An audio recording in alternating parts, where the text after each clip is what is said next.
Good morning, dear ladies and gentlemen. We are opening our Swedish-Russian Business Forum, and now we'll have official session which is devoted to the topic of environmental friendly entrepreneurship. Today, environmental issue is one of the main in both agenda of economics in Russia and Sweden, and that plays a big role in corporate and social life.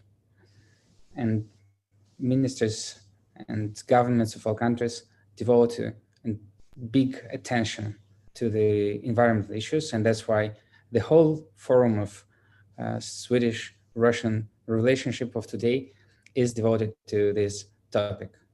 Today we'll have a variable distinguished guests, and let me give a welcoming word to Russia Ministry of Economic Development of the Russian Federation representative, Deputy Director of Department of Investment Policy and Entrepreneurship Development, Mr. Kirill Sergashov. Ladies and gentlemen, greeting to all participants of the forum. My greeting to Ms. Malena Mart, Ambassador of Sweden to the Russian Federation. Our forum is being held for the first time, and I want to thank Swedish side for supporting Russian initiative to hold this forum.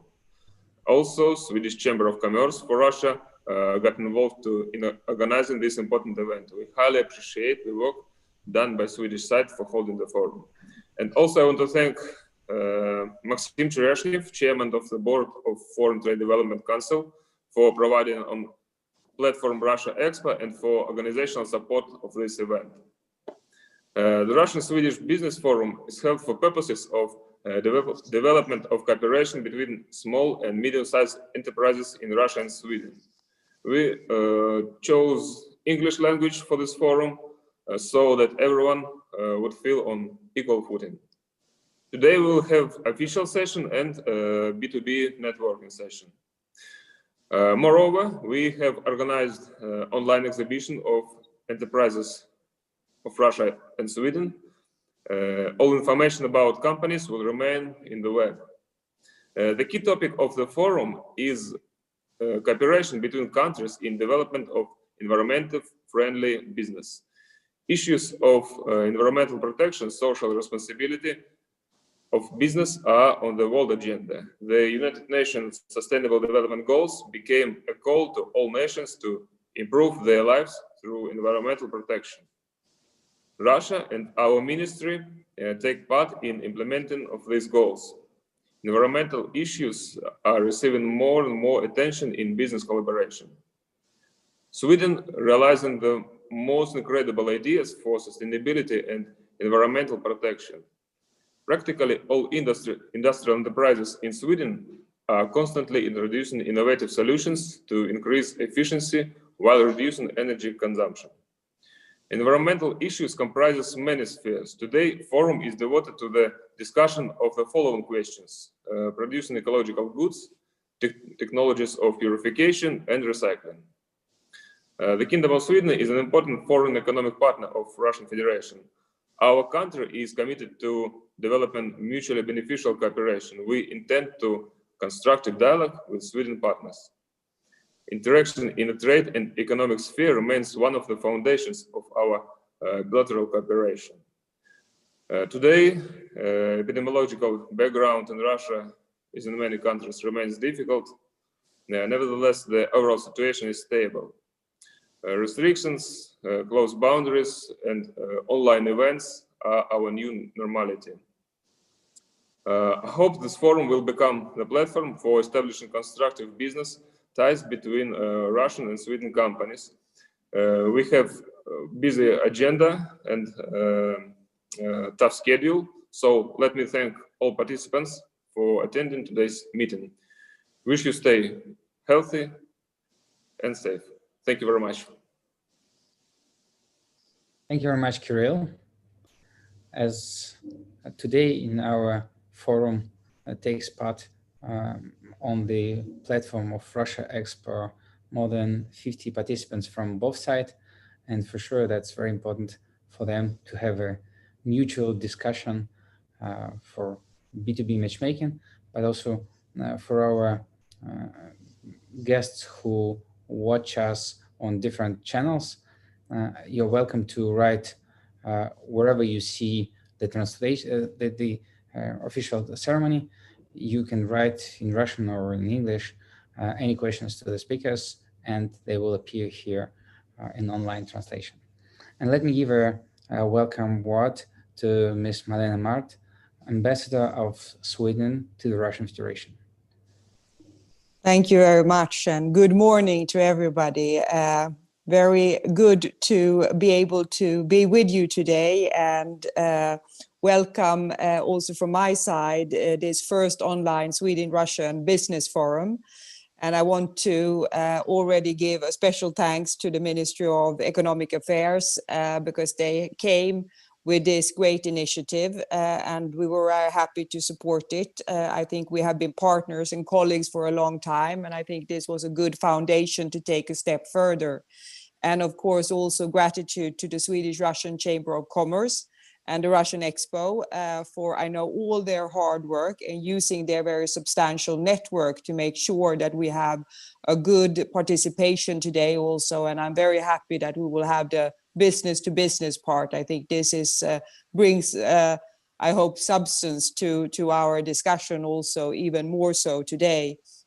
And I'm very pleased that I think I see very many Swedish and Russian institutions and companies wanting to join in on this important discussion. As I said, Sweden and Russia has been neighbors for a long time. We have had our trade relations for a long time, but there are for certain more potential for the future. And also want, of course, to say that we are meeting digitally. It's very nice to see everybody, of course, face to face, but we all know the situation and we are all needing to come together on that and fight the pandemic together. But I think also digitalization is here to stay. And I also see potential in general in the wider digitalization, both from the Swedish and Russian side. I think we are quite advanced on that agenda, and I already know that we have a vivid cooperation. So I think that is also a very important sector for the future. Let me also say that Russia is a country where Sweden have quite substantial investments, and it's also a major trade partner of Sweden, but we see that at present a large part of the Russian export to Sweden consists of crude oil and refined oil products. We are, of course, in general interested in diversification and, of course, seeing also a broadening in general of the basis of our trade relations. From the Swedish side, I know there are a lot of Swedish companies that have expressed a great interest in the Russian market, but let me also underline that we already have many Swedish companies since a long time working on the Russian market. I don't have to mention them. I think they are well-known names in many Russian households. And I think this is something that we have a strong base to build on. Sweden is a country built on export. This remains one of the foundations of our wealth. And we need to continue, of course, to stay on top. I think Swedish products in general are very competitive because we know that we need to compete on a global market. And as already mentioned, I'm very happy that we will devote some of today's discussion on the topics of environment, sustainability and circular economy. We all know why we need to invest in this. We need to counter global warming and we need to meet the goals of the Paris Agreement.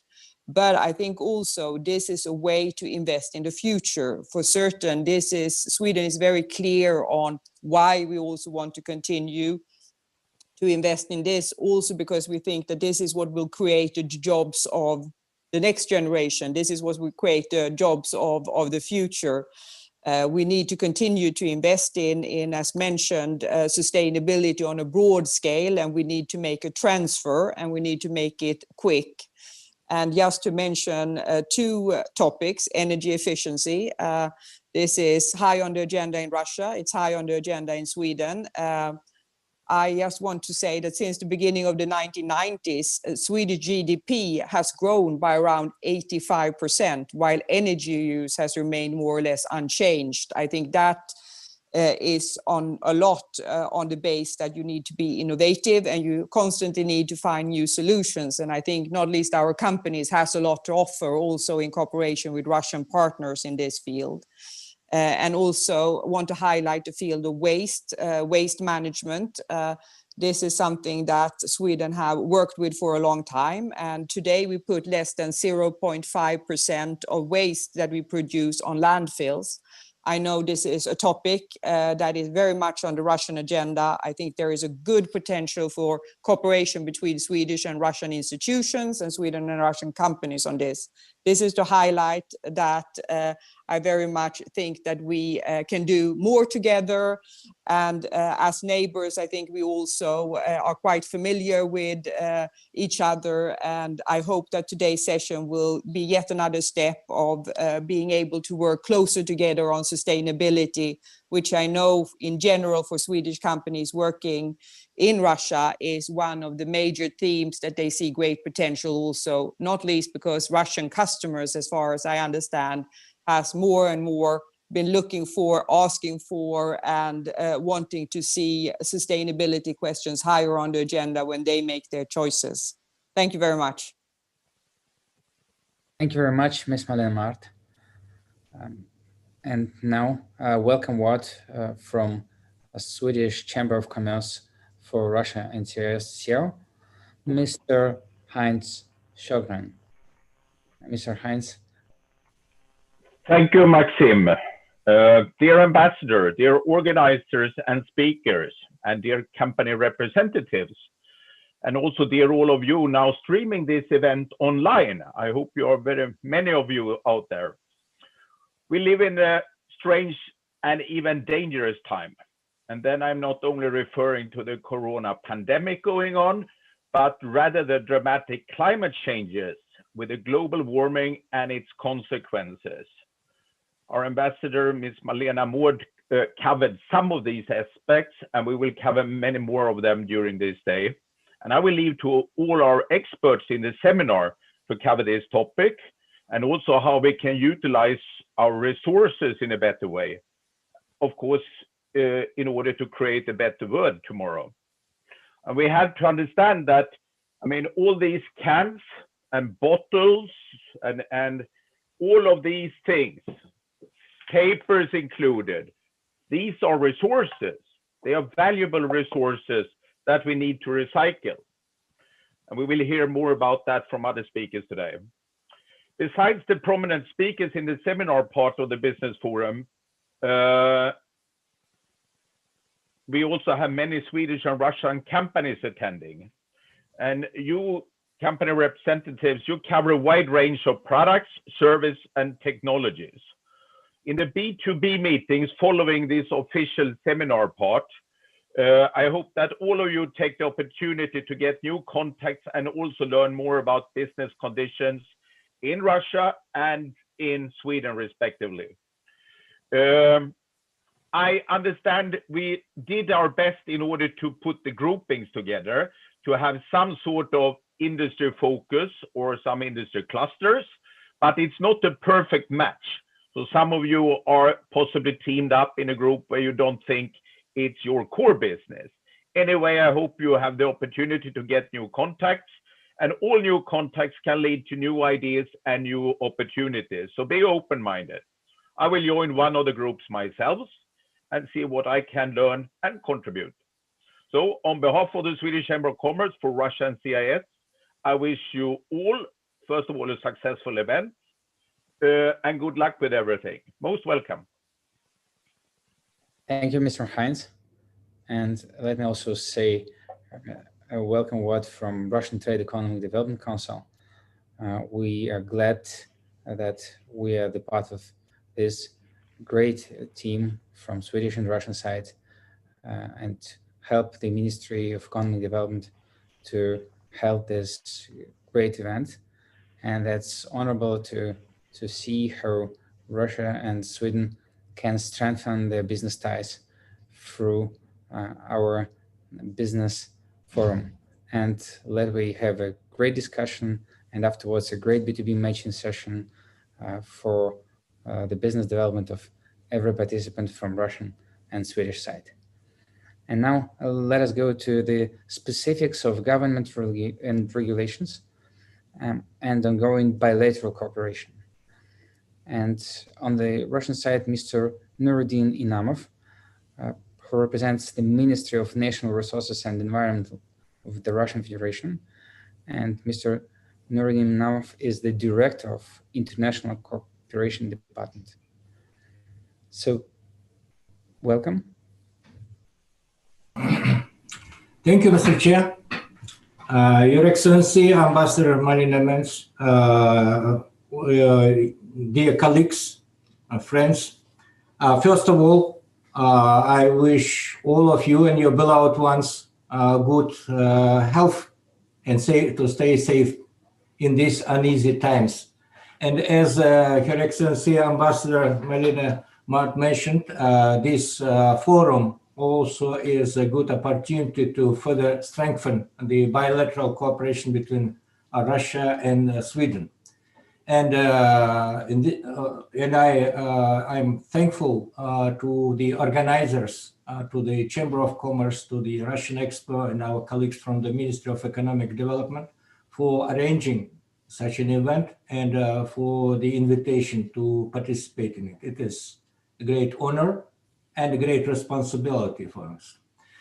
As the online conferences have their own modalities, let me also try to adapt to these modalities and to use the well-prepared report on the topic of today's discussion. I have been asked to report on the priorities of the state policy of the Russian Federation in the field of prevention, minimization of negative impact on the environment, including in the field of waste management. Let me start from maybe repeating what already has been mentioned, that environment and climate change have firmly set up on the top of the priorities of the national governments, civil societies, businesses. And in this regard, in Russian Federation, the fundamentals of the state policy have been put in the decree of the President of the Russian Federation, dated back in 2018.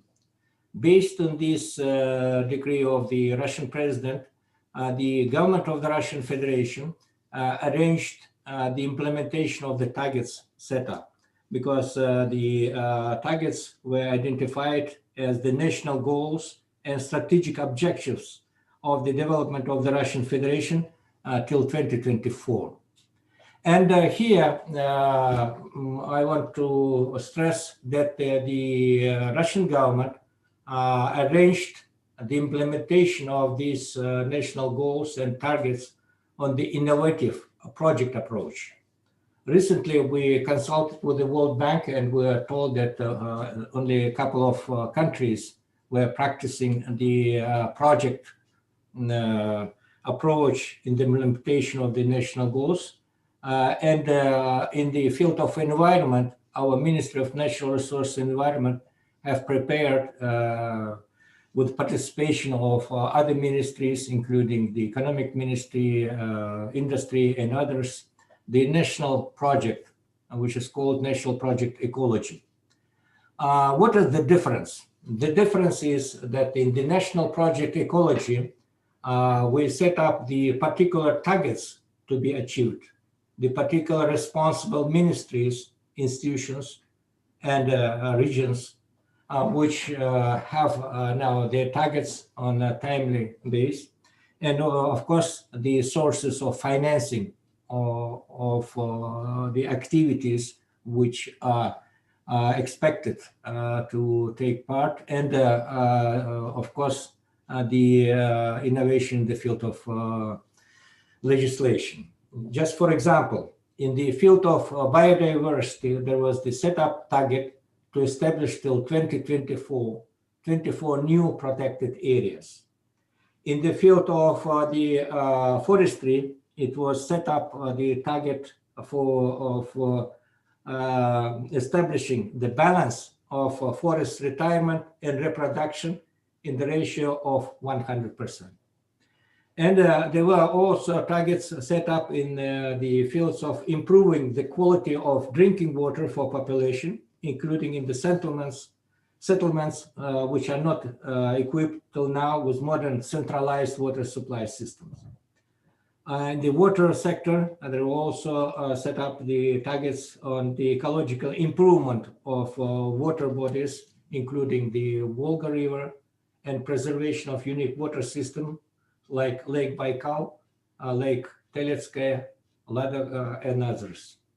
In the field of air pollution, we identified initially 12 most polluted cities in Russian Federation and set up the target to decrease the air pollution by 20% till 2024. And the most dramatic changes, of course, are taking place in the field of the waste management. In this regard, we started from drastically changing the legislation.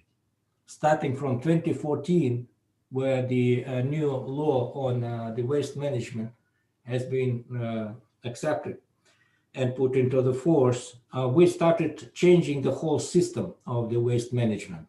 First of all, we started from making the level of responsibility to be higher from municipalities to the governors level, because we saw that municipalities, sorry to say so, but I'm stating the realities, municipalities have had no financial resources and no qualified personnel and other infrastructures.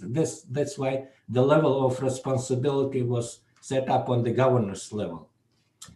Second, the governors or the regions who are calling the subjects of the Russian Federation have worked out the territorial schemes of the waste management, where they put all types of the waste in their territorial schemes, so that we have the information about the volume and composition of the waste.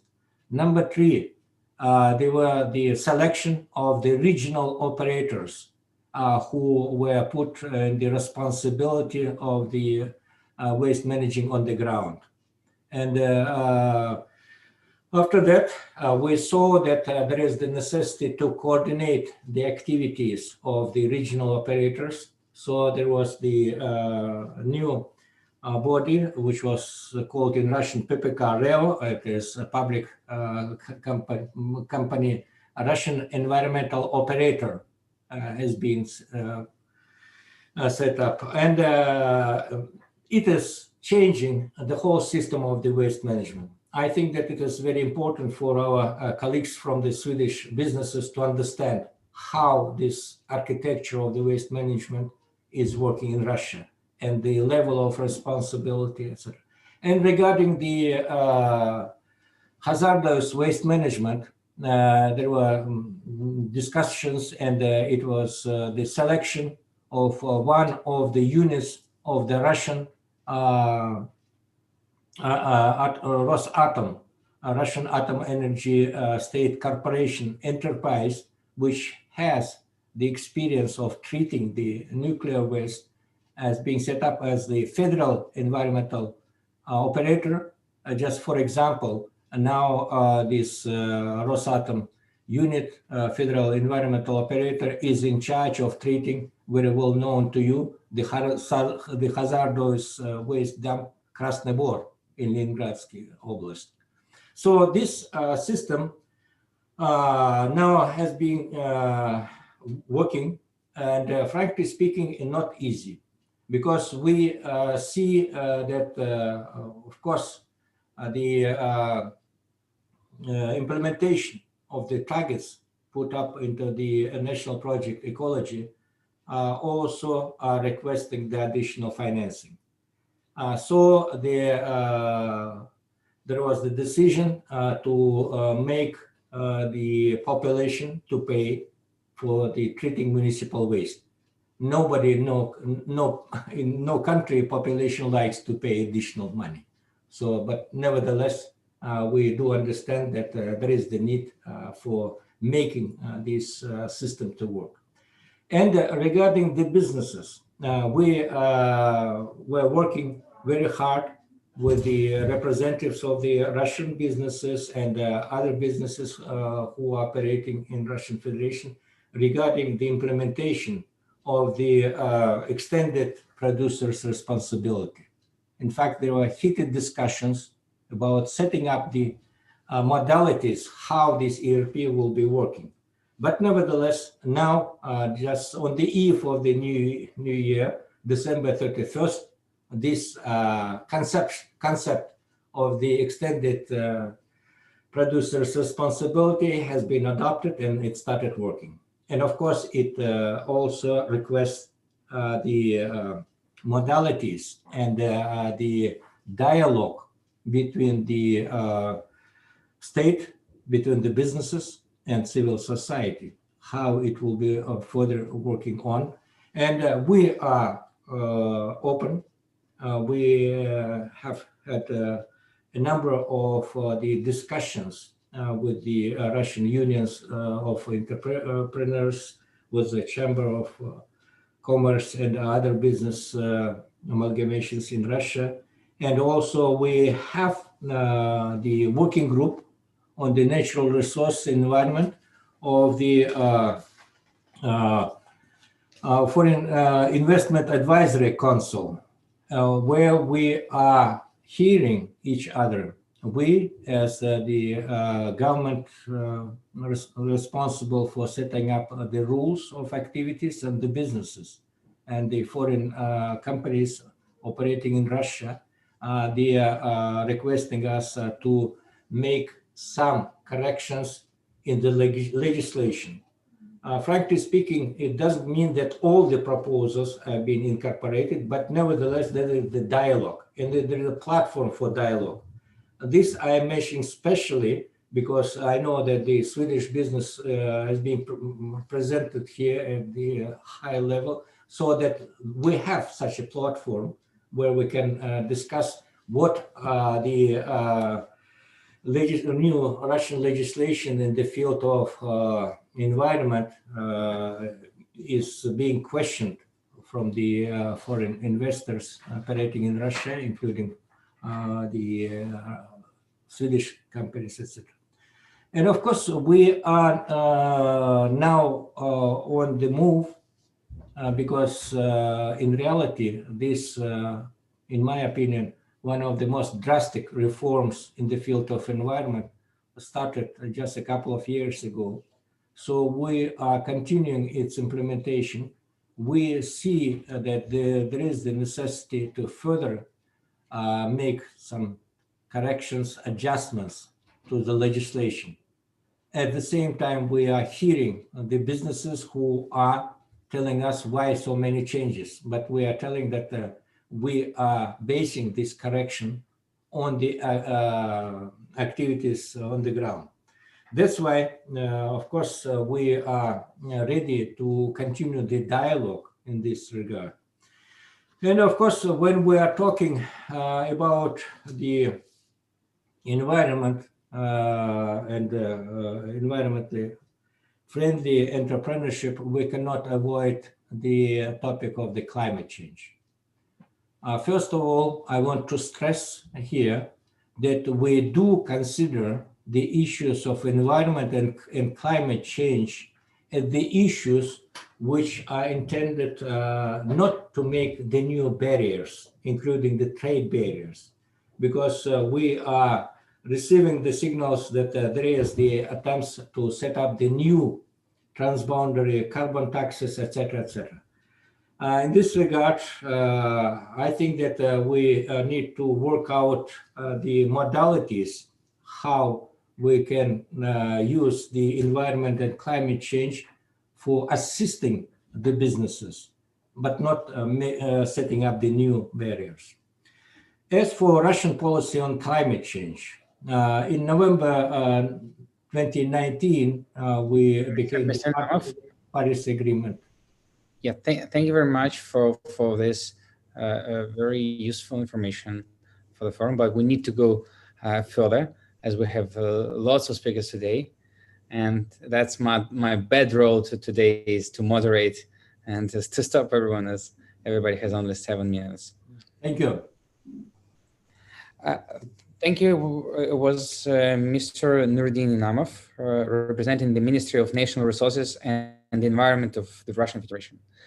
And for sure, all ecological issues and regulations from the state wouldn't be possible without supporting the business. And that's why let me give a word to Mr. Pavel Rudash, who is the Executive Director of Association of Producers and Importers, who independently comply with standards for waste disposal from the use of goods and packaging, RUSPRO. Mr. Pavel. Thank you very much, Maxim. Thank you, ladies and gentlemen. Warm welcome to everybody. Separate thanks to Ministry of Economic Development and Swedish Chamber of Commerce for organizing such event and giving an opportunity. Oh, by the way, thank you very much that you showing my presentation. That helps a lot, since issues with Zoom might block all the presentation showing, but if a moderator is showing, I think it should work. Yeah, our association may be the name of our association maybe sounds very long, but just for a wider audience, I would like to say that we are the EPR organization, one of first EPR organizations in Russia, which was founded by business. And I will explain a little bit how we are working in packaging waste management. But before we start, look particularly on our EPR organization, RUSPRO, I would like to say and to repeat the statements of previous speakers that the junk issue in Russia is one of the major ecological challenges. And just to, if I use available official statistic, then we generate in Russia more than 70 million ton of solid waste, and more than half of it has a good potential for the recyclability. But sadly to admit, currently we have only 7% recycling rate in Russia. And of course, if we compare to the words which we just heard from Malena Mert, then Sweden landfill only 0.5% of generated waste, then we see that the difference between those two indicators is huge. So if we speak namely on packaging, then packaging represents 30 million out of these 70 million. And yeah, we are a good 45% of the problem, 42% of our general issue. So therefore, most of governmental institutions and controlling bodies are looking after packaging very close. Sorry for the mathematical mistake. This 5% showed here in my presentation that we only sort and recycle. We are not that bad, about 10%, 3.5 million ton we sort and recycle currently, but this is a real minimum, and this is the figure which we would like to develop much further by the means of EPR, and I will explain how we are going to apply or how we are going to implement this program. Next slide, please. Speaking namely about RUSPRO, I just want to say that this is, to repeat once more, that this is one of first Russian true EPR organizations which was established by very famous and well-established brands in 2018, but the real operations via our EPR organization started only in 2019, in June. And for 2019 and 2020, we managed to, with the support of EPR schemes, we managed to recycle more than 1,050 tons of waste. Maybe if we compare the figures which I showed before, sounds not that much, but this is a good beginning and fully in line with the ecological standards and rates which are applied to the packaging which is produced by our members. And by EPR schemes, we managed to support processing and recycling industry with more than 330 million for those 2 years.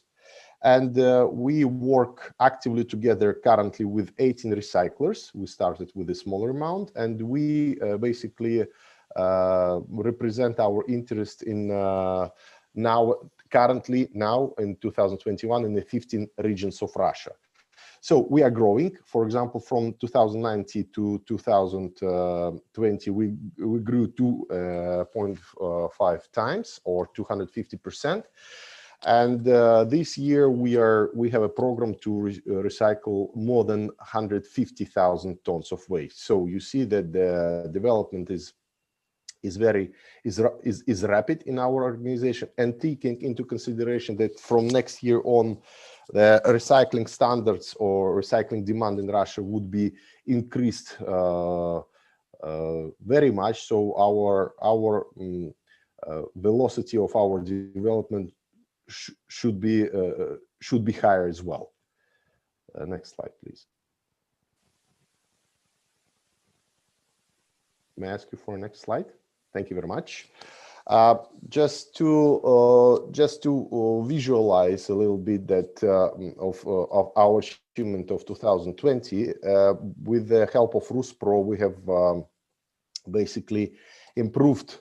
Our bigger accent and driver is separate waste collection, and with our funds and our money, which we supported through EPR scheme, we managed to install more than 1.8 thousand containers or other object for separate waste collection in Russia. We yes, I would repeat that we have recycled last year more than 120 tons of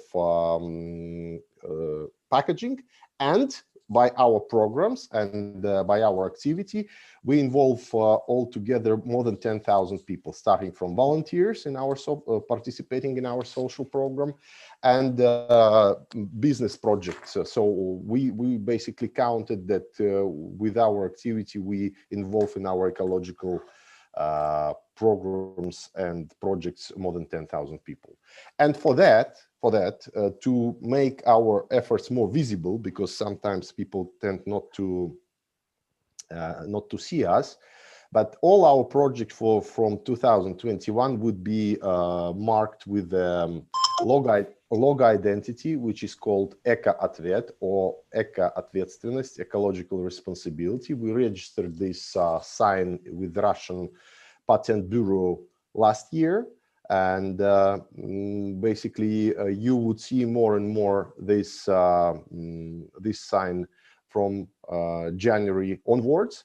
And if you see that would immediately should lead you to ecologically responsible business who supports those projects via the EPR schemes. So please be familiar with that.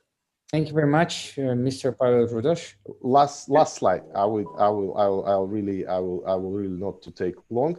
And so our current task is to establish a real circle, a real good link between the manufacturer itself, shopper or consumer, separate waste collection. We support mainly separate waste collection, and those separate waste collection go to the recyclers, and recycled product goes back to our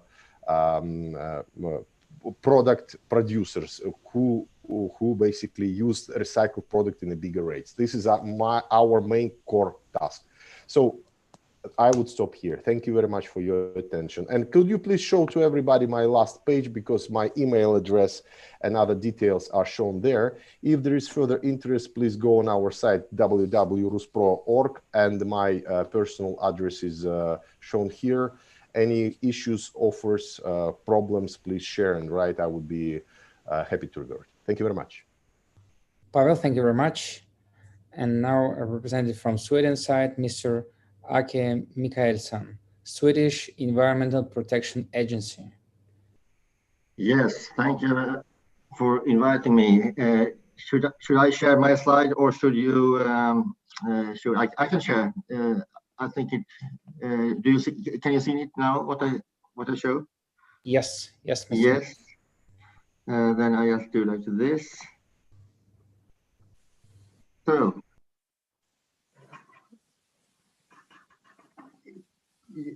Yes, I think it's full screen now, isn't it? Yes. Yeah. So, Åke Mikaelsson, and I'm working at the Swedish Environmental Protection Agency, and my job is to coordinate all our cooperation with Russia in different ways. First, I tell you that Swedish EPA, not to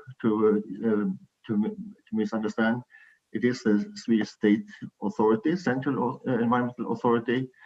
We are also one of the oldest in the world. And our cooperation with Russia is also very old. I used to use the expression "shvel prirodnadzor" in Russian just to make the understanding better to what we are doing. One of our key instruments for working both national and internationally are the left circle. You have the 16 national environmental goals. They were set up in the early 1990s, and recently, as you know, completed with the UN national UN Global Sustainable Development Goals. There are 17. You see them in the right side circle, and I'm happy to see that also Russia used to refer to these global environmental sustainable goals. But in the international cooperation, I heard now Nuritin Inamo was referring to much of those things that I want to express, but I also want to say that from Sweden's point of view, that we really track on Russia what Russia is doing. And I want to, with these few slides, I want to reconfirm that we have traced this development, this very positive development since many years, and try to adapt our cooperation. Mr. Inamo knows very well about this, so that it suits and follows the Russian reforms. And what we have seen is a very interesting legal development in legislation. Energy saving we have not been dealing with, but in the industry emissions, household wastes, and hopefully, as we heard, something close to a climate act. These are legislative movements that have been done, and regarding climate, it is under discussion. So these are important developments that we follow and try to support. What we also heard is that in these, the Russian environmental work is also based on a concern analysis about the environmental situation in different spheres. We have waste, we have air pollution, discharges to water, but also how the state budgets, how much they set on different environmental problems. And based on this, also a conscious targeting for achieving a better environment and social comfort of the population based on environmental parameters has been set, as Mr. Inamo said also, and it is financed from the state budget. So much more conscious work has been taken form the last, I would say, 5-10 years, and we try to follow this. And as we heard, there is a state program, national program, Ecologia, with some a set of sub-projects, and at least 2 of them could be referred to for waste activities. In the waste legislation, the focus is to increase recirculation and minimize landfilling. Just the same targets as we have had in Sweden for many years. This is also adapted to the OECD. That means it is compatible with Swedish way of thinking and the structure of our regulations. But as we heard, there is also a need to solve a growing waste problems. And I think the former speaker here gave some very interesting hope for this. There are regional operators set up in every federation site now, and that they, among other things, they are now working, but they also welcome foreign partners. Therefore, this seminar is very well in place. Something about our waste regulation. Hopla. Yes. Okay. There was one slide that should have been moved. I beg your pardon. Sweden is an EU country. There is a directive stating how to deal with the packages and related wastes. This is formed in Swedish legislation through a state decree, which we follow, and that is also the base for our discussions within our projects. Here are the Swedish key parameters. The purple color shows the landfills, the number of landfills from 1975 up till today. Then we have the utilization of energy in green, bio-waste usage in red, and utilization of materials. We had important changes in Swedish regulations. In 1991, municipalities had to start to plan consciously about the wastes. We had introduced the extended producer responsibility in 94, taxes on dumps in 99, a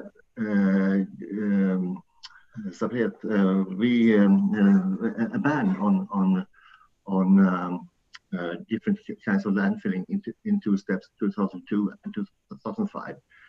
And then we have a tax reduction on biogas if you use it environmentally friendly, and then investment grants introduced in 98 to 2005. These instruments are the base for the regulative instruments that we discussed with Russia in the form of changing or develop the parameters of waste management. And as a consequence, as was also mentioned by Madam Ambassador, the amount of waste dumped or landfilled in Sweden has reduced significantly since 75, and now amounts to less than 0.5%. Yeah, and the practical work of this starts with the population, the citizens, in small settlements, in big cities, a lot of education, and a lot of different methods depending on the size of the settlement. So, what do we do then in the cooperation?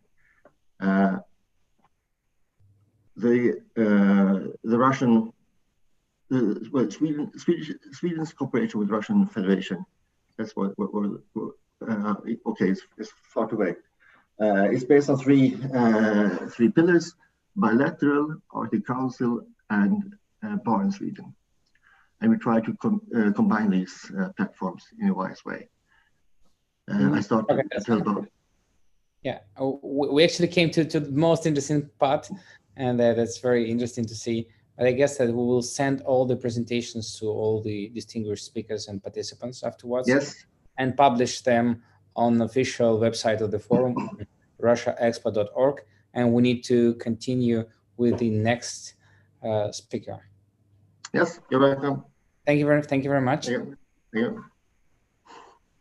And we're coming to the topic of market situation and conditions in the sphere of recycling and purification. And Mr. Mark Balanovsky, who represents the Kaliningrad Chamber of Commerce and Industry of the Russian Federation and chairman of the Committee of Ecology and Nature Management, together with Mr. Sviatoslav Lavrienko, a regional union of waste recyclers of the Kaliningrad region, chairman. Please, so we're coming to Kaliningrad, to the very far region of Russia, which is actually inside Europe. Hello, ladies and gentlemen. First of all, we would like to send you the warmest words from the small Russian island in the middle of Europe from Kaliningrad region. And thank you for the moderator. I would like to, on behalf of the Kaliningrad Chamber of Commerce and Industry, I would like to present two main persons in ecology and waste management in Kaliningrad region. This is Mr. Mark Balanovsky, who will make the presentation, the current ideas about waste management in Kaliningrad region and proposals how to cooperate with Swedish partners. And from another side is the Sviatoslav Lavrinenko. He is the chairman of the Regional Union of Waste Producers. The union unites 50 producers of Kaliningrad region. And in order not to waste the time, I'll give the floor to Mr. Mark Balanovsky, and when he will start speaking, you will see the small video to have a general idea about the current state of waste management in Kaliningrad region. Dear Mark, floor is yours. Thank you. Good afternoon, ladies and gentlemen. Thank you for the opportunity to take part in this forum. My experience in waste management is about 20 years, and I would like to confess myself as the most convinced fan and missionary of the Scandinavian waste management model. I consider Scandinavian approach to waste management as the most advanced in the world and also the most suitable for the implementation in Russia. Now is a very opportune moment for technological innovation in waste management in Russia.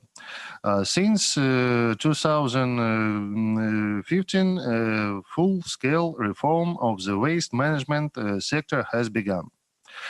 Legislation is updated, but I practice the most of the accumulated wastes and buried. The percentage of waste recycling is still far from the target values and does not ensure sustainable development principles. Therefore, the state, both at the federal and regional levels, are looking for advanced technologies in order to provide waste recycling and reduced waste disposal. The state supports and subsidies companies operating on the basis of sustainable development principles. Thank you for video. Since 2019, a gradual ban on the disposal of waste containing useful fractions has been introduced. Regarding to homogeneous wastes such as paper, plastics, metals, glass, recycling issues are quite successful resolved, but some areas of waste management are still waiting for technologies and equipments. Processing of animal waste and solid municipal waste seems to be the most promising areas for international cooperation. In the case of animal waste, primarily manure is optimal to use technologies for the production of biogas. However, it is not popular in Russia, while in the Scandinavian countries it is widespread.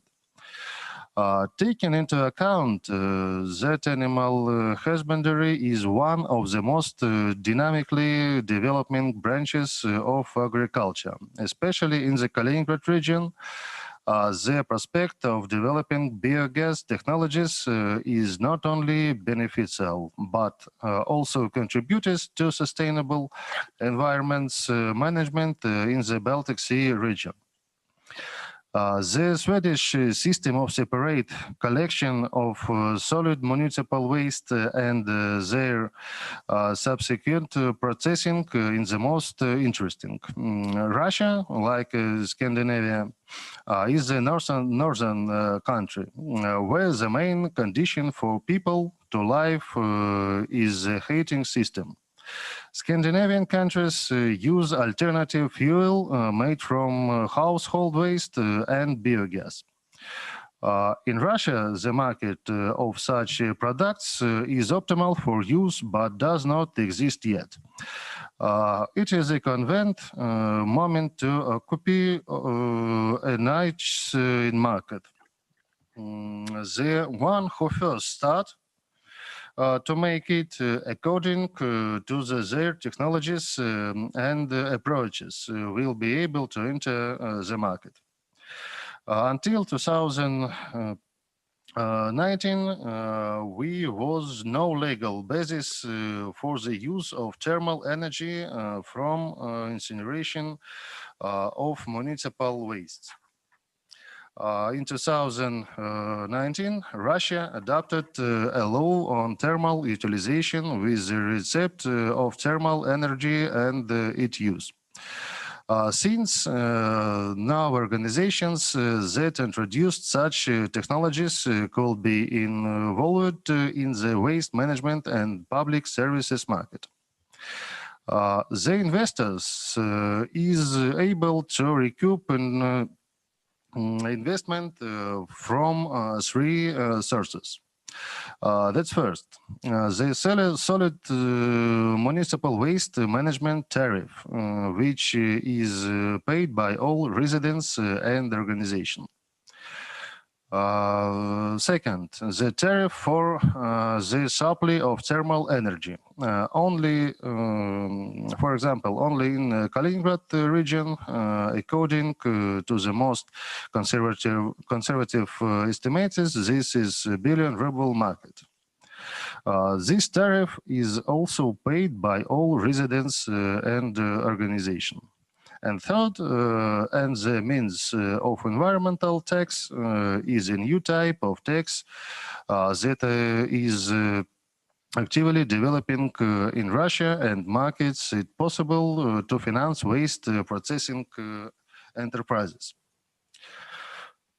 Implementation of such projects requires high-quality separate waste collection and waste sorting. The Scandinavian countries is a matter have advanced experience, technology and equipment that allows the investor to reserve long-term financial benefits and the consumer and the state will give an impetus to environmental development and environmentally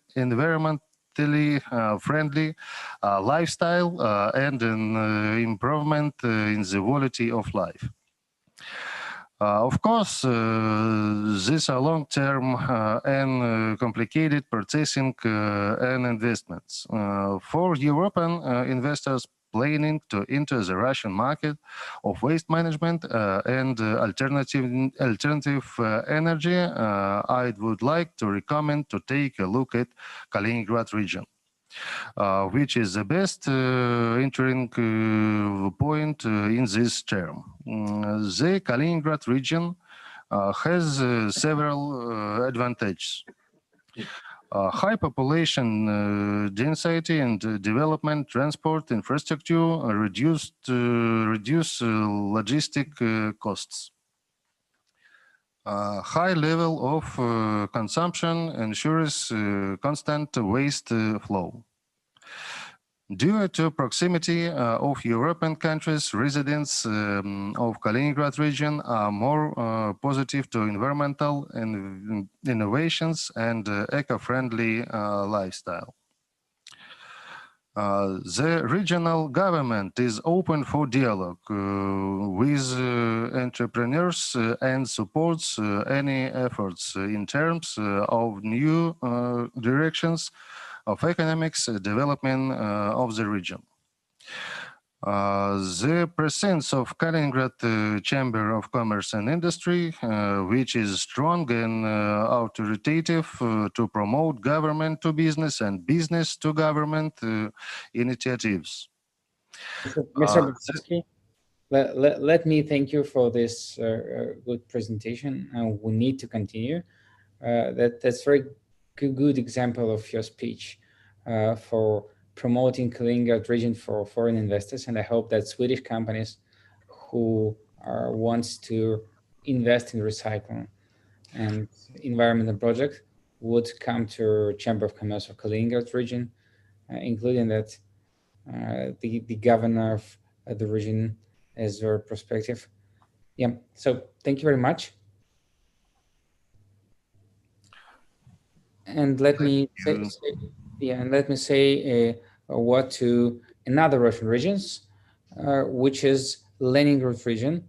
So Ms.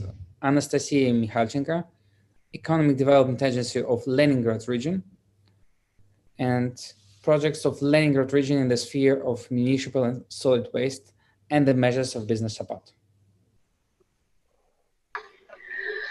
Thank you. Good afternoon, dear participants. Warmest greetings from Leningrad region. I will tell you briefly about projects that I'm implementing in Leningrad region in the sphere of waste and measures of support for investors. Leningrad region is one of the most dynamically developing regions that is very attractive for investors. The region attracts investors by the common borders with the European Union, its close proximity to the labor and consumer market of St. Petersburg, as well as the developed infrastructure. According to estimates, the average volume of investments in fixed assets over the last 3 years exceeds 450 billion rubles per year, which is more than 35% of the regional GRP, and that is comparable with the leading world economies. Despite the pandemic, Leningrad region continues demonstrating positive economic results, and the main economic branches of the region affected by the pandemic have almost recovered. Foreign business highly estimates the investment climate in the Leningrad region, and according to the external environment analysis carried out by the German-Russian Chamber of Commerce, Leningrad region entered the top 5 regions which with the best conditions for investments, and 30% of member companies of the chamber are planning to increase their investments in Russia. As for ecology, Leningrad region implements the national project ecology as all other regions in Russian Federation. The national project includes liquidation of 3 municipal indoor dams, 100% reforestation by 2024, growth of the share of the citizens who receive high-quality drinking water from centralized water supply system, and the village will one of the priority projects are projects in the sphere of waste management. And according to the results of 2020, the enterprises handle about 40% of the total amount of municipal solid waste and disposed of about 20% of waste. In December 2020, the pilot project on separate waste collection was launched in one of our regions. And besides, it's planned to commission a high-tech complex for waste treatment, recycling and disposal in Kingisepsky district by 2022. The total capacity will amount to 300,000 tons per year, and the facility will include lines for optical waste sorting, for biocomposing of organic fractions aligned for production of refuse-derived fuel. The projects in the sphere of waste processing and disposal are also being implemented in Leningrad region. I will tell you about a few of them. For example, on the national paper, one of the most successful examples of environmental protection in the world is reuse of paper of international paper. The enterprise produces office and offset paper, cardboard for packaging liquid food, thermomechanical mass. Besides, the work of the company is aimed at protection of water resources, optimization of consumed water, and introduction of advanced technological initiatives against water pollution. Premio is one of the leading players in the truck rubber recycling market in St. Petersburg and Leningrad region. And the company recycles worn-out car tires into scrap rubber. Then this scrap rubber is used in road construction, for covering sport grounds and playgrounds, and for production of rubber flooring, tiles, and other products. Element Recycling is the only glass processing company in Russia, which became a part of the European Assembly of Colored Recyclers, is also implementing its project in the region.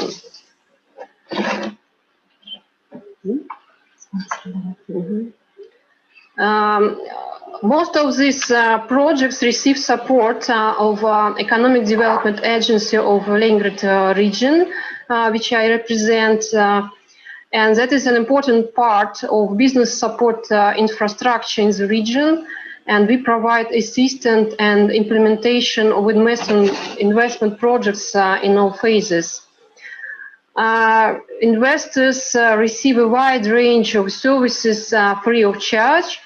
That is include promotion, consultations, selections of land plots, assistance, interaction with the executive authorities and the local authorities, and precise navigation concerning measures of support provided by the regional development institutions.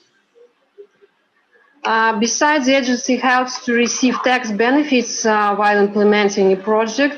For example, the region has a law on a regional investment project, which stimulates creation of new enterprises operating in the manufacturing industry. And the minimum volume of investment is only 50 million rubles, and the corporate income tax is reduced to 20% instead of 20%.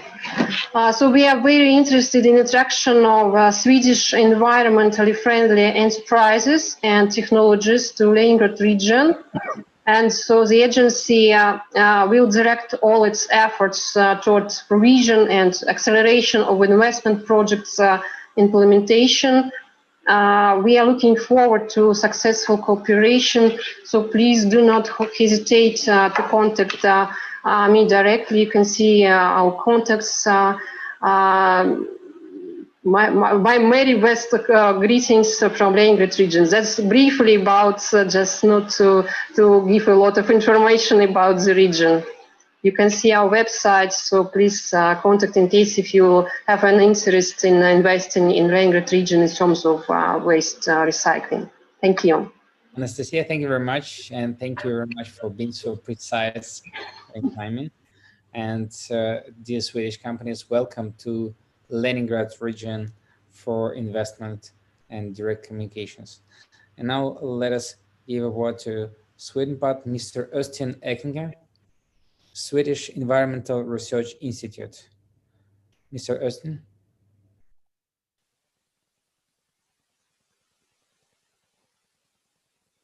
Can you see my slides? Yes, sir. Okay.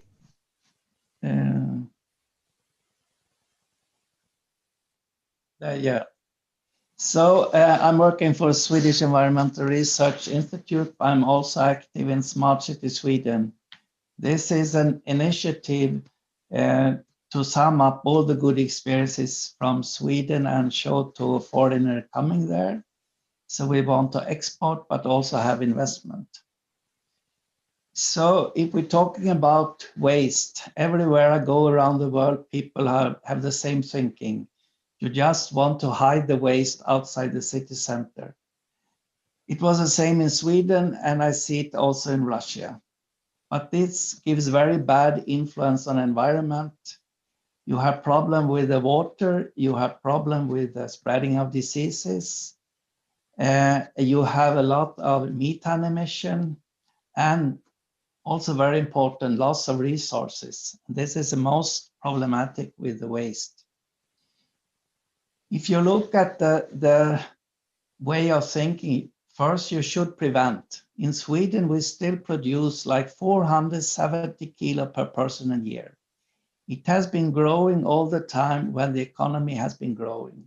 Now it seems to a bit level out, but still we have this problem that we also consume more than we need. 30% of the food produced will be waste.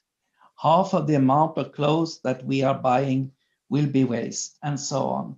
So therefore, we need to reuse more of the products that we are producing. And if this fails, we need to recycle more. And this is also a focus on the agenda. And if we cannot recycle material, we could at least recycle energy, and then don't need to dispose. That is our goal, to reach zero. If we compare Sweden with other countries like US and OECD, I don't know the Russian figures, but you could see that we only have, as said before, 0.5% going to landfill. And that has been a long journey. What we have done is that we incinerate nearly half of the amount of the household waste. That is the amount that cannot be recycled. 35% will be recycled as material, 50% recycled as from composting and anaerobic digestion. First, you need to take away hazardous waste. It's only represent a small portion of the total amount, but most of the hazardous influence. And what is growing now quickly all over the world is the amount of battery, especially now from the EV car, from cell phones. And we are struggling to find ways how to recycle the necessary metals in the batteries. But you also see some other hazardous waste that must be taken care of. So the government helped with that in Sweden, to sum up. And as you will listen later on, like electronic scrap will be recycled. We use collection stations, so it's a long time of education of people why you should sort out. Still, people are not doing this 100%. But I go every week myself to such a collection station with the package material, with plastic, with metal, glass, newsprint. And the thing is that plastic is the most problematic now. The amount is rising, but we can only recycle like 10%. So we are now developing in Sweden better sorting of the different plastic category, and then so that we will be able to recycle the monomer that build up the plastic. But we also replace plastic with a material from the forest. But in many installations, plastic is still needed. So we are using waste incineration all over the country. We have 41 incinerators. We do that because we have district heating and more also district cooling. So we switch away from oil because we have oil crisis in the 70s. So now we are using the household waste as well, and even more industrial waste, especially forest residue. This helps us to minimize the emission of carbon dioxide with 70% because we switch to this fuel. And it's much lower emission of methane as compared to the landfill. So it has been really a success. So in figure all over, you see that we use most of the energy to produce heat for the district heating, more and more for district cooling, but you can also produce electricity at the same time. As Åke introduced, how we reach this is a combination of regulation from the government, but also to stimulate the private industry to be able to survive. by recycling the material, and the producer responsibility has been quite good in that respect. What we try to do now is to take the organic household waste and produce more biogas. That is the closest goal now. And then we will have less to incinerate, so we will use more forest residue. All over Sweden, we have introduced to produce biogas, especially from the sludge from the wastewater treatment plant, but also more and more organic household waste and also waste from the farmland. This means that we also are using a lot of biofuel for transport. Transport represents 30% of the carbon dioxide emission in Sweden. We were the first country in European Union to have 10% alternative fuel already 2012. We have biodiesel, biogas, and bioethanol. And as well, we are introducing electric-driven transportation. As you know, we have quite famous companies also in this sector. So it is a combination of those two ways we think is necessary to reach the SDG goals. We also treating the landfill that will be closed. We recover energy from them. 20% of the biogas comes from closed landfill. We treat the leakage water and we cover the landfill. So we also transfer them to nice areas. So I will end up saying waste is a resource in a circular economy. We need more use of products, and the green economy is dependent on more recycling, and we can go from landfill to eco-park. And I'm so happy to discuss with Russian friends. There is no other country in the world where I can go and they know who is Sven Tumba, who is Peter Forsberg, and I know Shalamov, Mihailov, Fetisov. So we have something to discuss besides waste. So I hope to come to Russia soon. Thank you. Thank you, Mr. Austin Eckenheim. And that is really exciting results to see how Sweden cooperate with business to make the country clean and environmental friendly. And the next speaker, Mr. Martin Seeger, Elkresten Seer, will tell us about producers' responsibility in practice.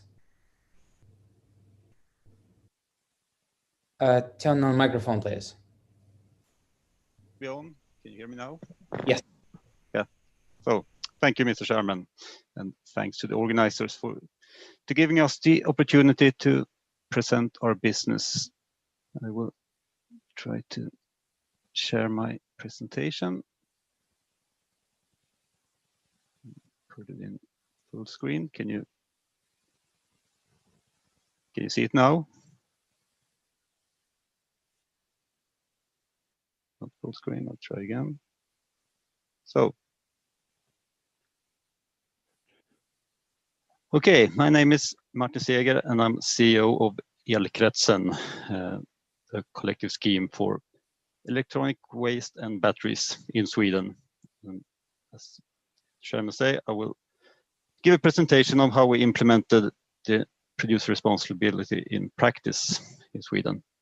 And since we have a tight time schedule, I will keep the pace and give you just a brief view of our activities, but the presentation will be available from the organizers.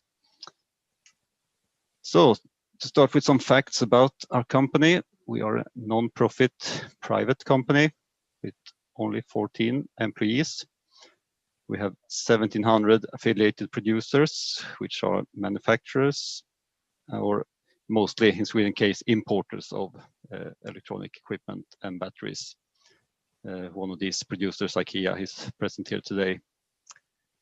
Our turnover last year was 50 million euros, and since we are a non-profit organization, this is also equivalent to our total cost of all of operation, all the collection and recycling. We were founded in 2001 when the legislation was implemented in Sweden.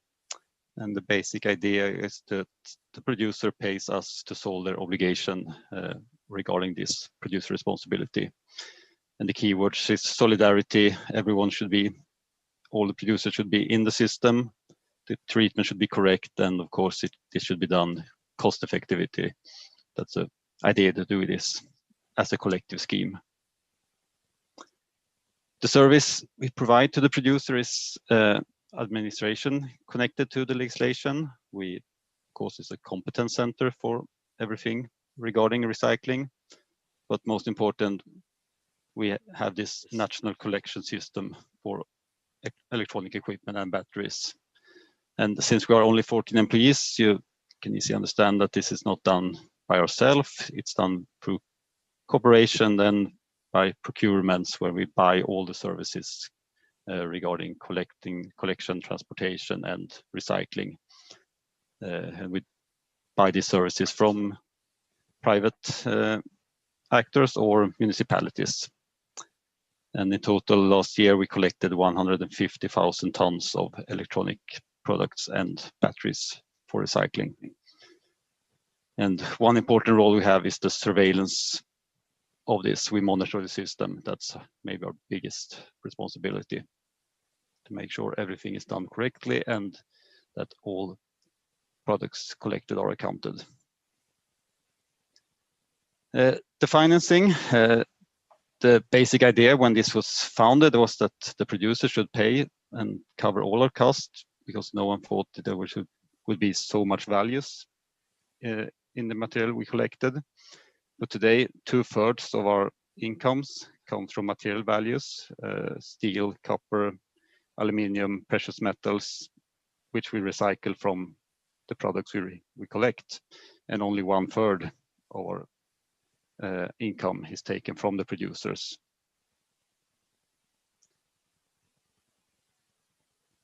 And how we get this money is that we have a price list, and when producer puts a product on the market, they pay us a fee depending on what type of product they put on the market.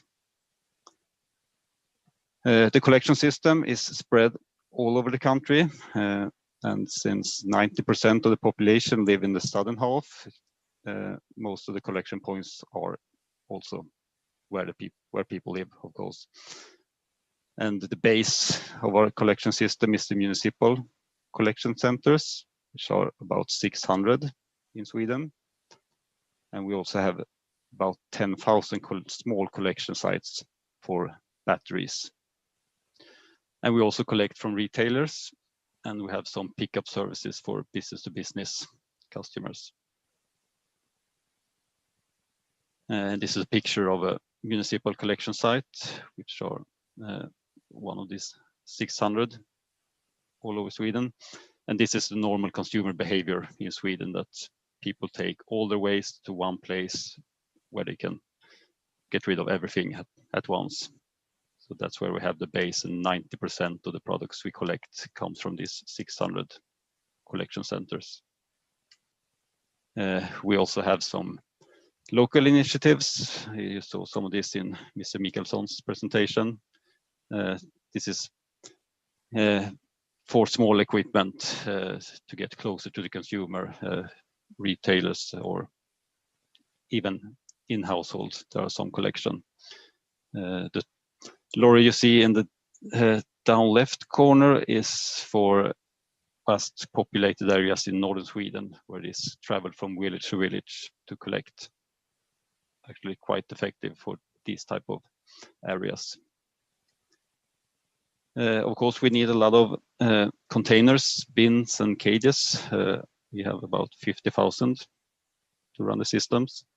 Logistics is a big challenge for us, since we have a quite big country with not that much population, but that will be nothing against the challenge Russia would stand for when you build this type of systems. And for that, we also need specialized vehicles to get effective transport. And we need to have surveillance and monitor every movement through the collection system to make sure that everything goes to the right place, is treated correctly, and accounted for when we report our figures to the government. this is done by barcodes. That's what you see in the small picture to the left. So once everything is collected and transported to recycling facilities, the first objective is to have a safe handling of all health and environmentally hazardous substances. We have the cooling agent from the free cooling appliances, which is a powerful climate gas and also bad for the ozone layer. And then you have all the heavy metals, mercury, lead, and so on, which need to be taken care of safely. That's the first objective and what we do first when these products reach the recycling facilities. And then the second objective is to reuse both products or components, something which grows bigger and bigger, and then recycle all the materials to new resources to get as much value from the waste as possible. And it's also, of course, for environmental, because it's much more energy effective to recycle than take it from the mines. And Mr. Siger? Yeah. Yeah, if you have a final word, just please say it and we'll continue. Yeah, then we just go through the last pages. And one tip for you, if you want to read more, because this was very briefly, the Swedish EPA, Mr. Mikaelsson and his colleagues has made a report about all producer responsibility systems in Sweden. And best of all, it's also available in Russian. So there's a link in my presentation which is available, and you have my contact details. So thank you for the attention. Thank you very much. And you've seen presentations of Leningrad region and Kaliningrad region. Would you like to bring your technology of recycling of electrical batteries to Russia and open branches?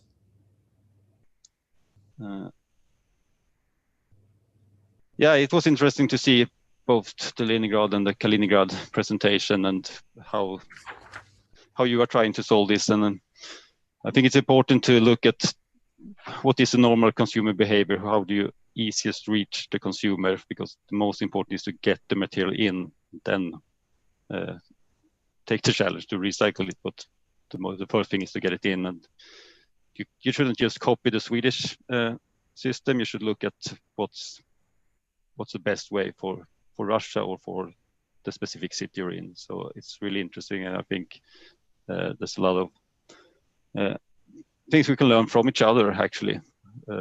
Thank you very much. And there was questions about presentations, because people asked us about presentations. So all speakers, please send us afterwards the presentations, and they will be published on the official website of the forum on the russiaexpo.org website. So let's go further. Market situation and conditions in the sphere of producing of ecological goods and services.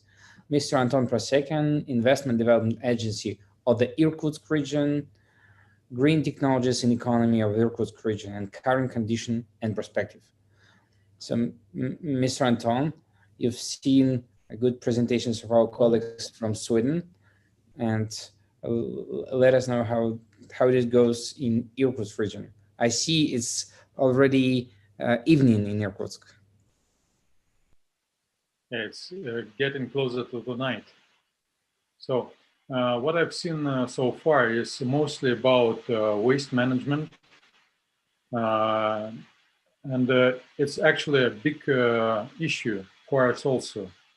But our Russian colleagues mentioned that we have huge development in terms of legislation, and the future points to do is to make this legislation work.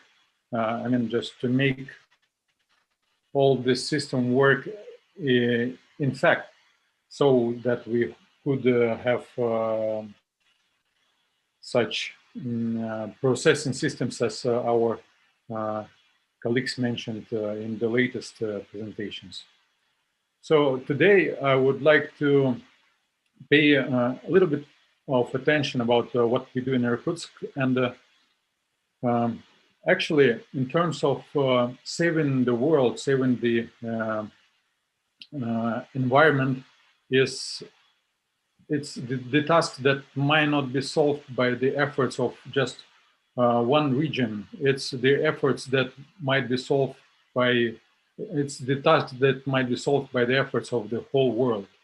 So we would like to start the presentation with describing who we are. We're located in the heart of Eurasia.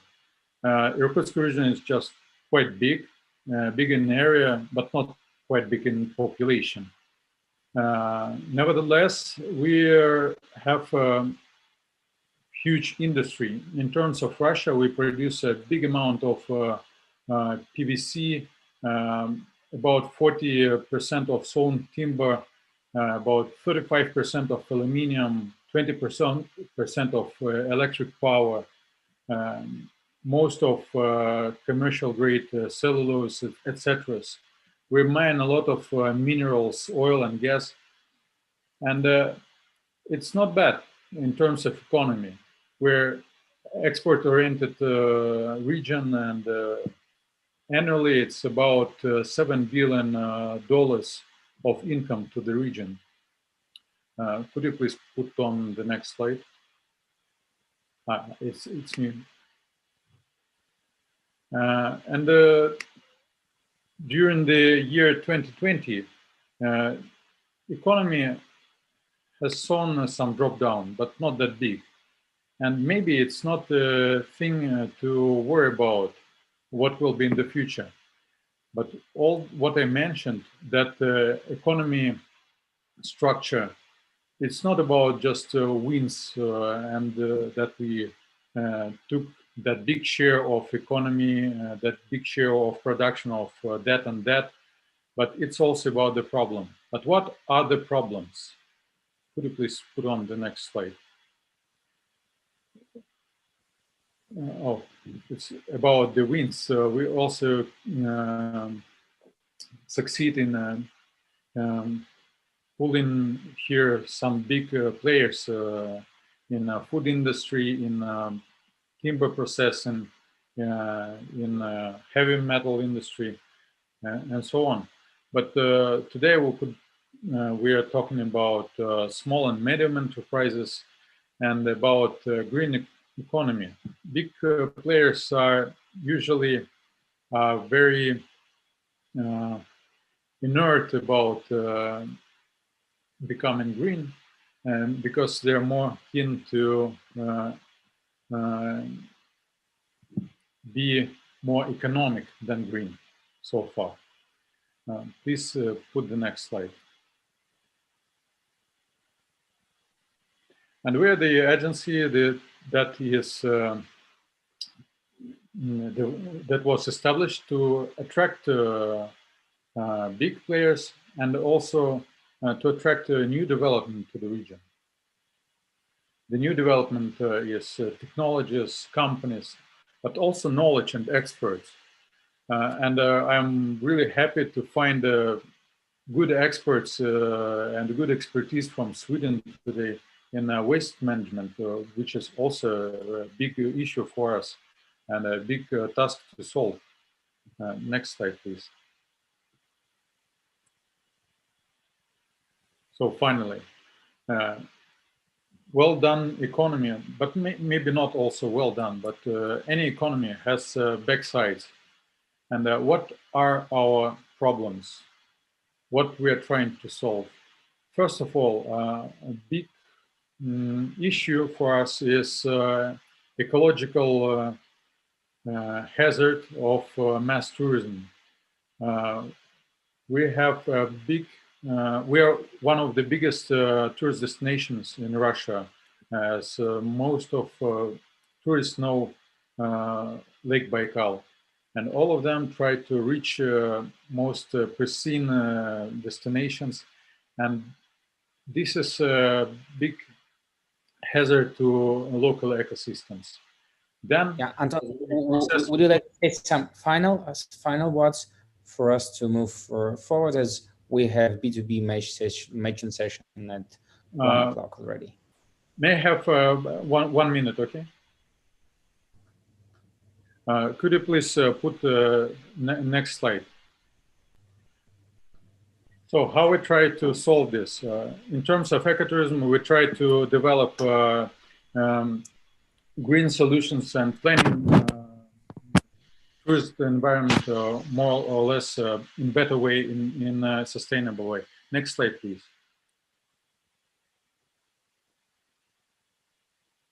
And trying to fight the sawdust problem, we have small companies that develop not only wood briquettes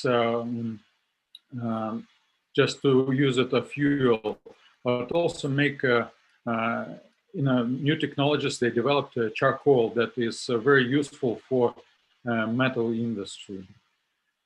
Next slide, please.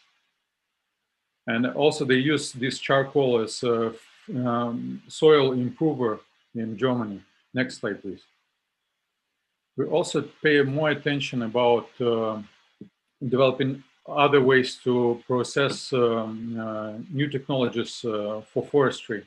And we have a Forest Tech Accelerator, which would like to welcome Swedish expertise, Swedish companies and investors to participate in.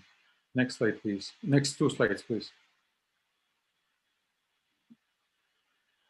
In mining, which is a big issue for environment, we have also scientific institutions and companies that develop new technologies that allow to minimize amount of water used for enrichment of ores and next slide, please.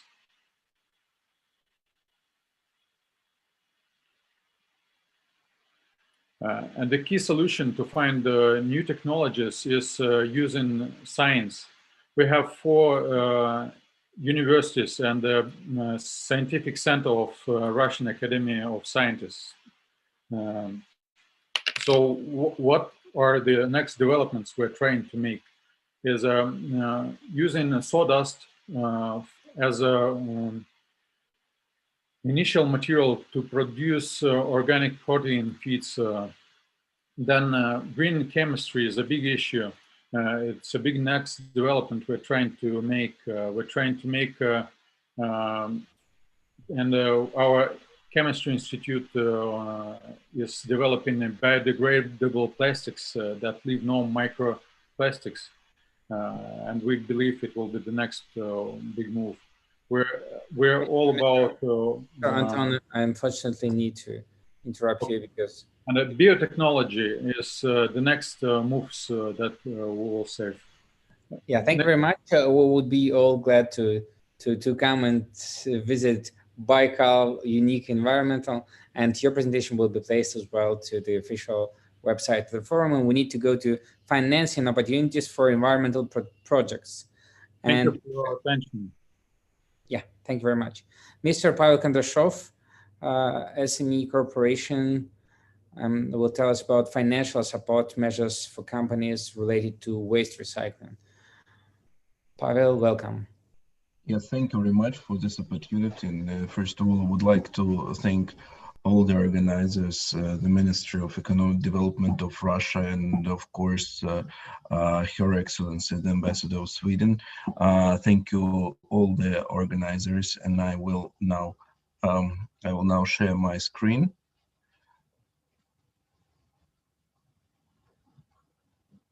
In order to, so can you see it?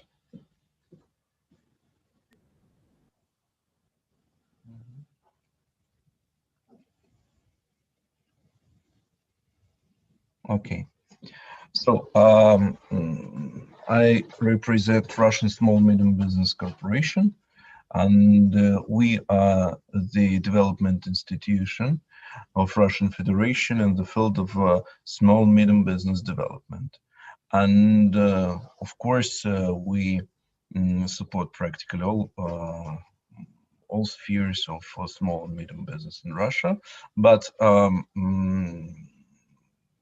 waste recycle and energy efficient technologies are one of our priorities.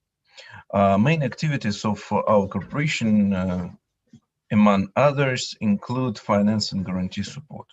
A few words about other activities. First is to increase the access of SMEs to the purchases of largest companies with state ownership. In Russia, we have many companies with state ownership, and the purchases of such companies are a great market for small, medium enterprises, and of course, in the field of waste recycle and energy efficiency technologies. Then we provide information and marketing support and property and consulting support, as well as training programs.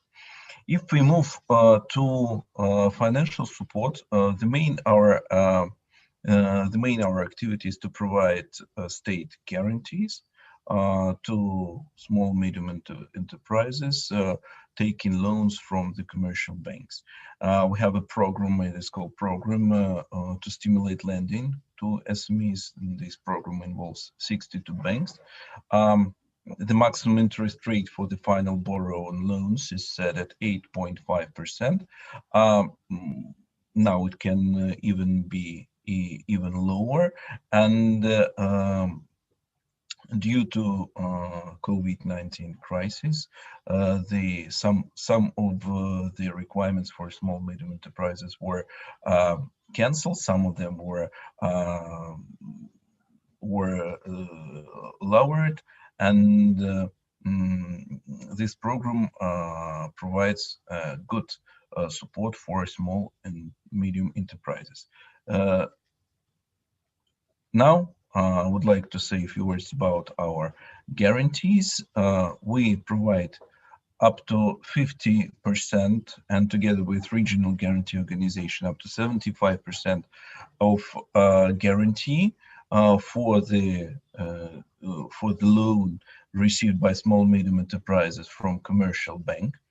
And if we talk about companies which deal with waste recycling and using some new technologies that do not exist in Russia and can be counted as a startup, then the guarantee of corporation can be up to 100%.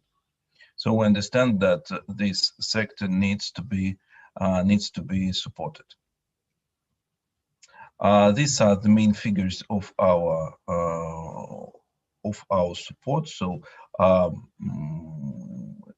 during 2015-2020, the volume of guarantee support of national guarantee system was about 8 billion euro.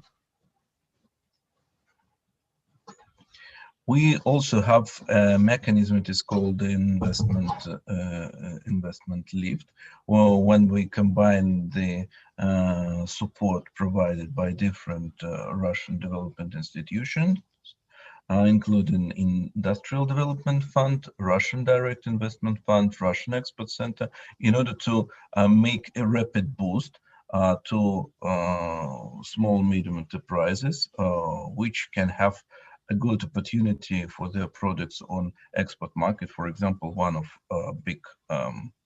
of such project is a project in robotics for the company which makes robots. It's called Promobot. Then we would like to introduce such opportunities for having new equipment. This opportunity is concerned with our 4 subsidiary regional leasing companies. They're located in the Republic of Tatarstan, Republic of Bashkortostan, Republic of Sakha, and Yaroslavl region. This opportunity helps companies to receive, to acquire equipment at 6% per annum for Russian equipment, 8% per annum for foreign equipment. And as a collateral, leasing companies use this equipment, so it is much more preferential for companies than comprehensive loans. We and my department, we deal with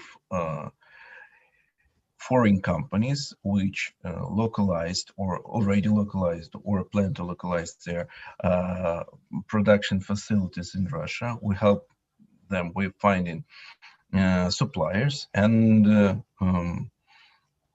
we also can provide financial support and other means of support to the existing suppliers of companies. You can see that practically half of the companies we deal with are from Germany. There is no any company from Sweden, but I think that this situation can be improved. And in the conclusion, I would like to make a success story of a company which deals with the processing of glass waste. This project was implemented with the company Saint-Gobain. It is a French company which produces insulation materials in Russia. They have several factories here. And the task was to find a supplier, a small, medium supplier, and to implement the technology of recycling glass waste in order to make a good material for making insulation on the factories of Saint-Gobain. The project was implemented with the support of our corporation and our subsidiary SME Bank. The bank provided financial support, and Saint-Gobain had the obligation to buy the products to be produced at that plant. It was opened on November 26 in 2019, and now is working not only with Saint-Gobain but with some other international companies working on the market of insulation materials. A very good example. Yeah, I would like only to add that that there are many new interesting technologies that were implemented on this plant. First of all, for example, the technology of separating ceramics from glass, because photo separation technology need to be so precise in order to separate ceramics and glass. And this was a great challenge, and we can say that our Russian company, which was the producer of such separators for grain and for some seeds, they could improve their technology so that it can separate glass from ceramics. And of course, if there are some projects of our Russian companies and even from Swedish companies which want to introduce their technology in Russia, we are open for them, especially after two new legal innovations were adopted. First is that for foreign small and medium companies which own in a Russian company more than 49% in their capital, we have the same conditions for providing government support as for Russian companies. And the second introduction is that for concluding special investment contract of Russia, there is no minimum volume of investment now. The focus is on the technology. And if a Swedish company wants to introduce some new technology on Russian market, and even if the amount of the investment is really small, but the technology is new, then it can conclude the special investment contract with Russian government. So I hope that I didn't take too much time, and I would be very grateful for some feedback or for some project. Well, thank you very much. That's really good to see how Russian and Russian foreign companies can be supported by the small medium enterprise corporation. And now we'll see the same support from the Sweden side by the Nordic Environmental Finance Corporation. Mr. Henrik Fostrom. Yes, hello. Thank you, Mr. Chairman. And hello, ladies and gentlemen, and warm greetings from Helsinki. Just a second, I will share my screen.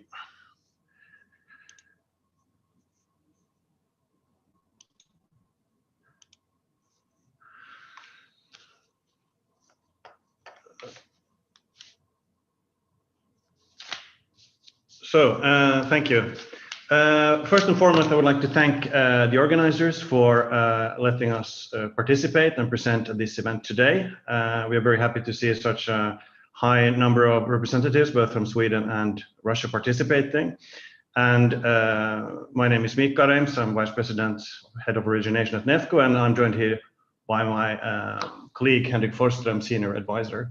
And we will try to, we know the time restraint, so we will try to keep it quite brief. I will give a first brief overview of NEFCO's our activities before giving the word over to Henrik, who will say a few words about our current activities in Russia. But to start up with a few words about NEFCO as an institution, we are an international financial institution established by the 5 Nordic countries in 1990 with a specific mandate to finance environmental projects in our neighboring countries, including Russia.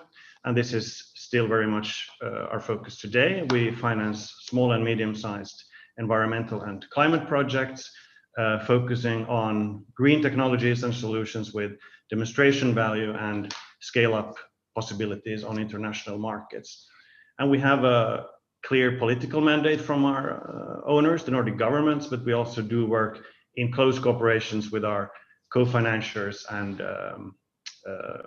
customers, both in the Nordic countries and in our project countries.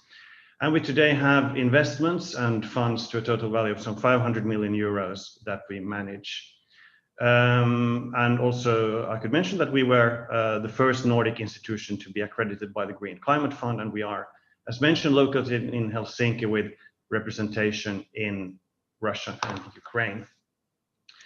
Now, as for the areas that NEFCO work in, we are, as mentioned, 100% focused on environmental and climate financing. And as seen here on this slide, we are in all our activities supporting the United Nations Sustainable Development Goals. Areas where we operate include renewable energy efficiency measures, resource efficiency and circular economies and clean tech are areas that we are seeing a lot of interest in today. And in terms of geography, we have a global mandate. We can operate outside of the Nordic countries, but we do have a special focus on Eastern Europe, including Russia. And we also have specific funds and instruments aimed at the Baltic Sea, as well as for the Barents and Arctic regions. As mentioned, we are focused on small and medium-sized projects. Our maximum financing is 5 million euros for an individual project, and we do have a range of financial instruments to offer, including loans on commercial terms. We can make investments, in other words, like equity, and we also have grant instruments where we can provide technical assistance or provide blended financing in the project that we participate in. We also are active today both in the public and as well as in the private sector. Within the public sector, as seen here, we have a long experience and history of working in energy efficiency projects, for instance, related to renovation of public buildings. We have financed energy savings measures such as street lighting and have a quite substantial experience in district heating projects as well. And perhaps one of the areas where we have been longest active is wastewater treatment as well as waste management. Then again, on the private sector, we can provide loans and equity and as well grant instruments.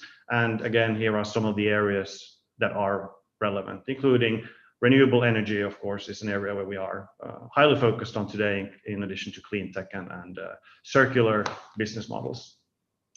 So a few words about what we are looking for in projects in general in the private sector.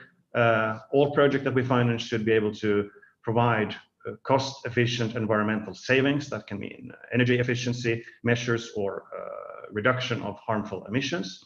And we are working with smaller projects, typically technologies with a high demonstration value where we can provide an additionality. But we are looking, of course, for industrial partners and co-financiers with competence and experience together with we can develop projects in cooperation.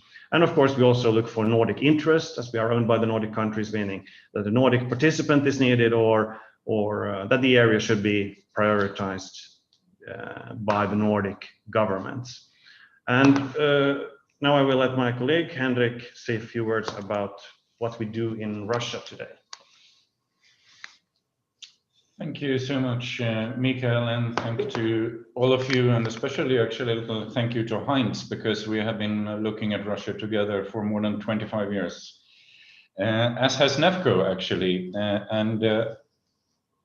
Today in Russia, over the years, we have funded hundreds of projects actually in Russia, mostly small, obviously. Today we have more than 40 active projects, and the share of NEFCO in these projects in money terms is more than 30 million euros. But of course, if you add other sources of funding for these projects, it's much, much more. We do have a local presence in Russia, an office in St. Petersburg, as Michael mentioned. And we do look at all kinds of priorities in the green area, climate and environment, although nowadays not so much nuclear issues, but practically everything else, including waste. And since we are like focusing on getting the maximum environmental benefits, we tend also to look at hazardous waste in particular and different options using also Nordic technologies and expertise to deal with that. Doing that, we also sometimes look at more special fractions that maybe are forgotten sometimes, like medical waste. I myself have a particular flair for snow, which in Sweden is treated when you take it from streets and so on, basically like waste, and it can be recycled and utilized in different ways. However, as pointed out, we are a Nordic institution. Sweden is our biggest owner, but we represent the Nordic dimension. And I want to emphasize that, of course, Russia and waste sector in Russia is not just in focus for Sweden, but also in particular for countries like Norway and Finland that we work with also very actively. Of course, there's a matter of competition between these countries, but we see mostly that there are huge benefits in terms of synergies between the Nordic countries. And we also represent the Nordic as a region in terms of, for instance, funding and cooperation within the Nordic Council of Ministers and other Nordic institutions.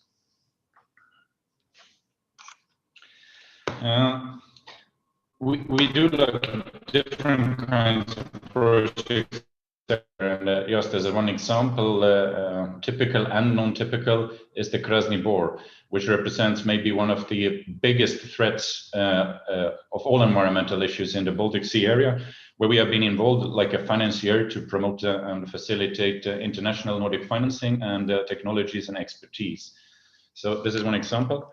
Another example of where we engage in more, say, demonstration, innovative pilot issues and so on in a different scale. It's a recently concluded demonstration and pilot project in the Kenozero National Park in Russia, where we are looking at how to deal with very small scale waste management in remote locations. But at the same time also, for instance, ecotourism, that is an issue there, just like it is in the area of the Baikal, as we heard, and events and so on, but on a very small scale. And we have everything in between. As Mikael pointed out, we support the business sector, green growth represented by private initiatives in particular, but equally important, of course, is looking at investments and opportunities in the infrastructure and so on, represented by the public sector. And as Åke would have pointed out, there are several platforms for doing this, and in particular in the areas of Russia that are closer to the Nordic region and Sweden, Northwest Russia. It was mentioned that we represent the financing and we are fund manager for money within the Arctic context, within the Barents context, within the Baltic Sea context, and also in the Northern Dimension, which is a collaboration between the EU, the Nordic countries, and Russia, where there is substantial funds, several million euros available as grants for investment projects, including in the waste sector in Northwest Russia. And as I said, we work also very closely with the Nordic countries, and especially I would say with Sweden on the bilateral level cooperation with Russia. And we have, for instance, one thing called PEC, which is a program with the Nordic Council of Ministers. So we represent a huge scale of different funding opportunities for different projects. Mr. Forsström, thank you very much for your presentation. Some words for at the end? Yes, please. So these are examples. I will not mention anything, but as I said, we work closely in the regional corporations with funding for that. But I should recommend, like everyone else, that you follow also our website. We have a very competent communications team, so it keeps updated with everything that is happening. That's also where we launch, for instance, when we have tenders, procurement opportunities for environmental projects, including in the waste sector, you will find them in our on our website. So with this, we thank you very much for this opportunity, and we will be available also for consultations afterwards, including in the business forum, as I understand. Thank you so much. Спасибо большое. Thank you very much, dear friends and colleagues. We actually are being waited by about 50 companies to start our B2B matching session. And so let's have this 15 minutes of effective communications and presentations from our last but not least part. And then we all will start B2B communications with companies. So now we come to the part with presentations of projects and corporate sustainability strategies. With a presentation by Havel Group, Mr. Vasily Shikin. Good afternoon, everybody. Thank you very much for inviting Havel Group to this meeting. So we appreciate it very much as we are the constant participants of Russian-Swedish Business Forum. So let me start with my presentation.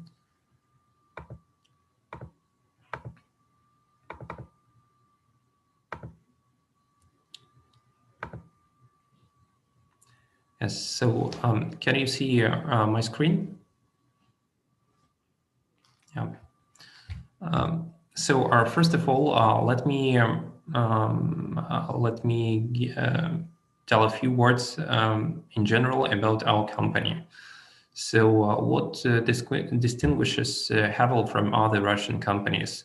So we are the pioneers in solar energy sector.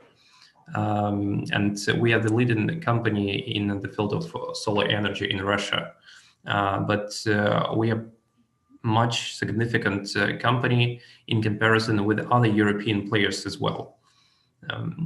We are a vertically integrated player. So we have our own production. We produce solar cells, assemble solar modules.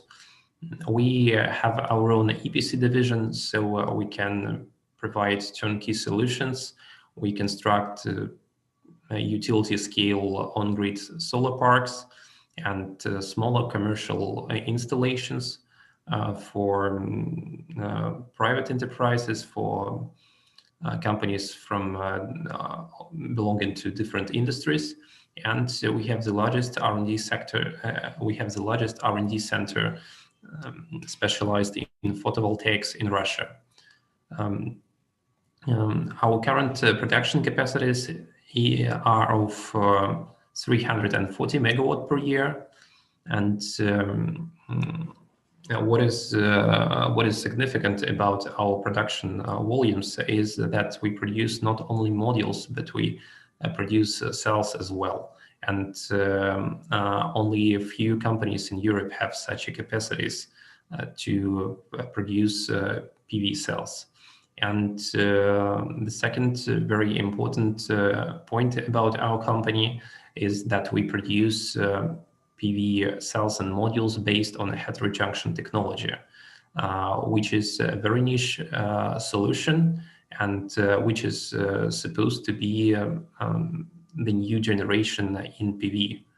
So currently this technology outperforms other PV technologies, mainstream PV technologies such as multicrystalline and monocrystalline, in terms of efficiency, in terms of it also has better parameters in terms of yield degradation and temperature coefficient. But I will expand on this further in my presentation. So as you see, as I have already mentioned, we are a vertically integrated company. We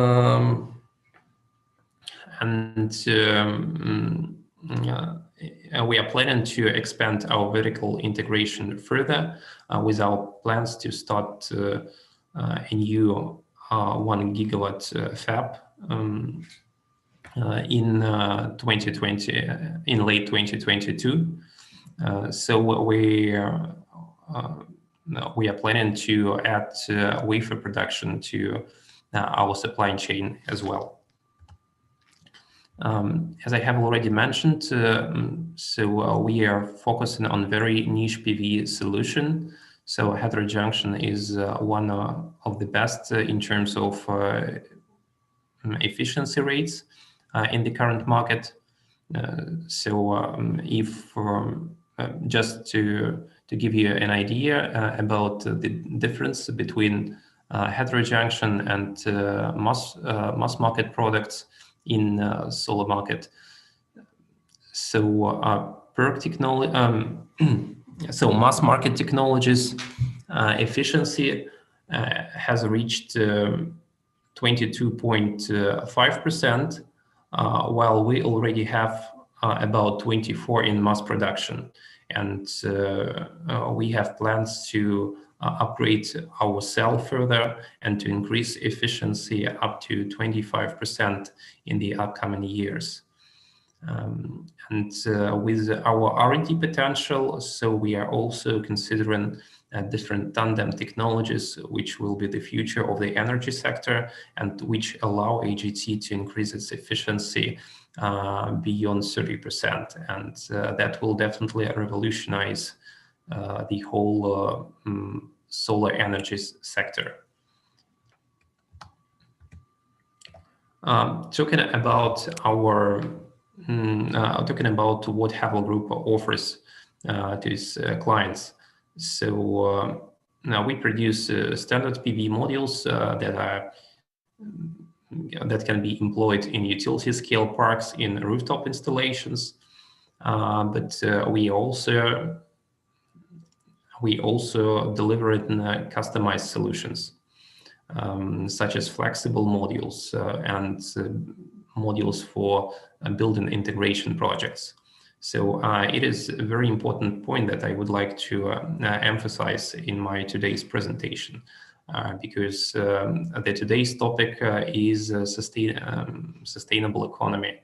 So actually, everybody knows that PV is an eco-friendly source of energy, but I would like to mention that Havel Group having expertise in heterojunction technology can reduce footprint not only in energy sector, but we can reduce the footprint beyond the energy sector as well, and it is very important. Yeah, Vasily, thank you very much. We definitely will place everything about Havel Group on the website, and we need to go further to our speaker. So like last what? Do you have it last, Vasily? Okay, so Mr. Patrick Anthony, IKEA Russia, General Manager and Chairman of the Board, will tell us about sustainability in retail and meeting place.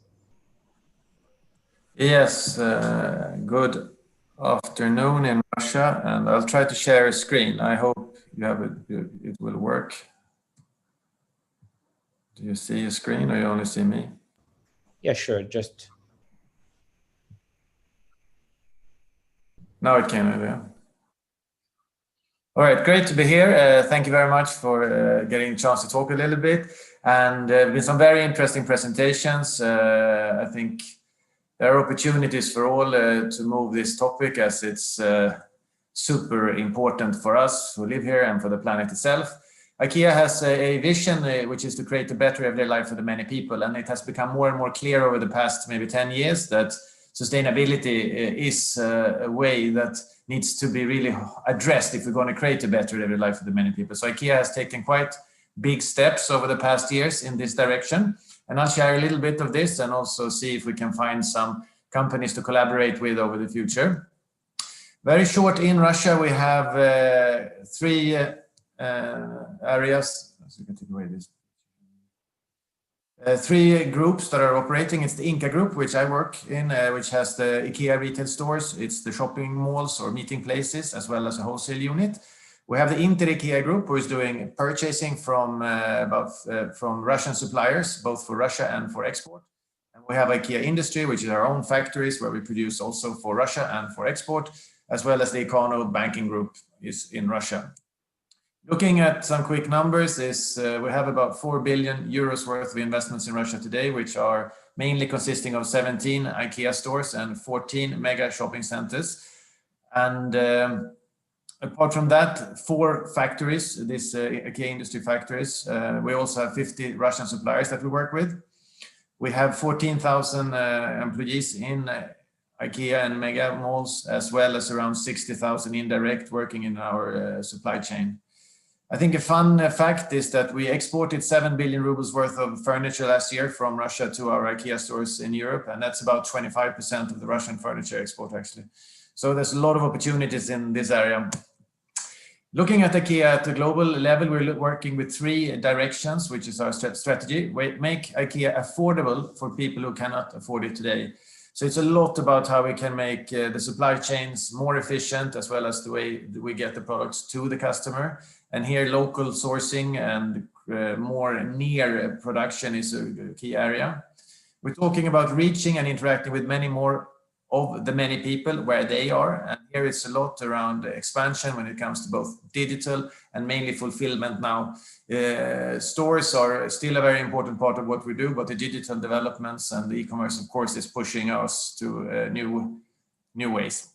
And then it's about creating a positive impact for the people and the society and the planet. And this is what I will talk about today. So within this road number 3, we have 3 areas. One is to inspire the people, because we have about 1 billion visits to our stores and shopping centers over a year. And we would like to invite and inspire our visitors and customers to live a more sustainable life at home when it comes to waste management at home, waste sorting, when it comes to how they light up and what kind of electrical domestic appliances they use. So they really think about their home and their life and what they can do to contribute to the planet. We're also looking at a low carbon society, and we have by 2030, we should be carbon neutral ourselves. So there's a lot of activities in this. And thirdly, it's about fair and inclusive, where we talk about all the people who work in our supply chain, that we really try to be cautious of how we are treating all and make sure that everybody feels included. And today I will talk mostly around number 2 here, which is the circular and climate positive. In that one, again, 3 areas. One is striving for zero waste and 100% circularity. It's about being powered by 100% renewable energy, but also at the same time, of course, increasing the energy efficiency of our existing buildings, so we need less energy. And it's about ensuring zero emission from all our home deliveries, and as well as by coworker and customer travel. Looking at recyclable and renewable material, which is a part of the circularity part. So we have committed to only use recycled and recyclable materials in our products by 2030. This is a very important thing because in Russia today we produce quite a lot, but the access to recycled raw material is not so big yet. So I'm very glad to see the initiatives that have been shown today where more and more recycling is coming into play, because we need this material in order to construct new furniture. But we can see ourselves that we have about 70% of the waste in our stores today are recycled. That's about 100% in some of the European markets. So we still have a bit to go in Russia.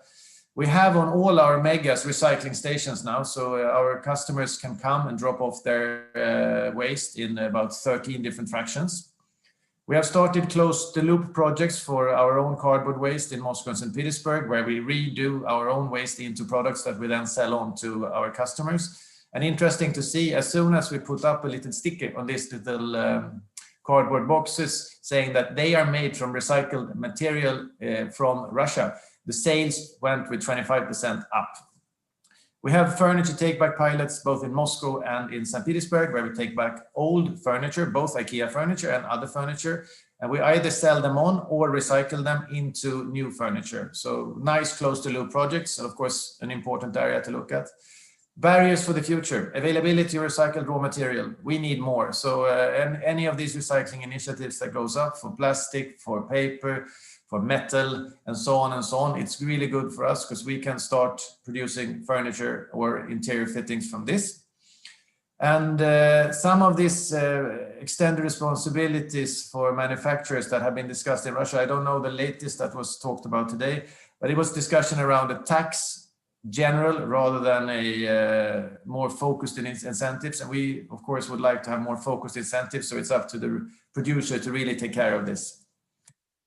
Looking at renewable energy, we strive towards 100% renewable energy. And all over the world today, Inca already owns more renewable energy than we consume. So we have wind farms and solar farms across the world.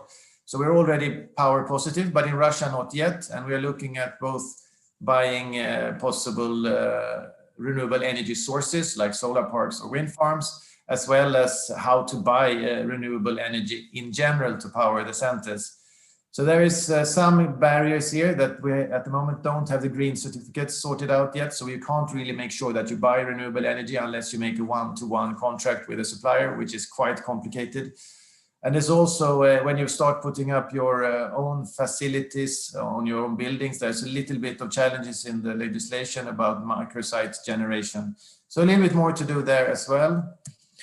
Then we look at sustainable home delivery, and we have a very clear goal that by 2025, all our home deliveries has to be done by electrical vehicles. And that's around, today we have about 400 plus home delivery vehicles in Russia. And of course, they're growing about 20% per year. So it's quite a big fleet that we would like to have.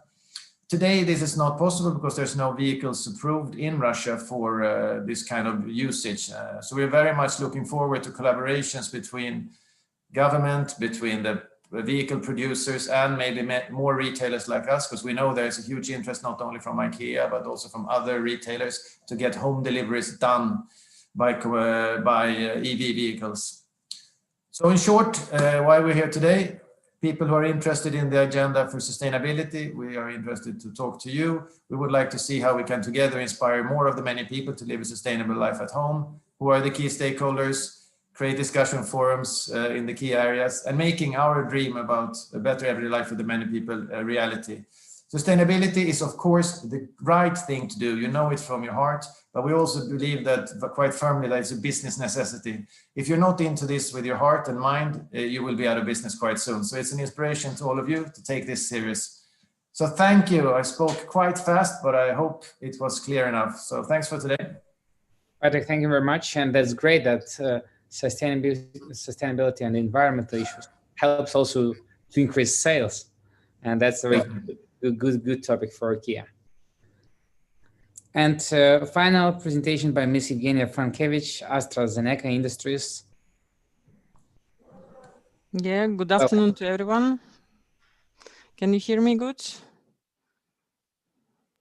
Yes. Yeah, okay, I will share my screen then.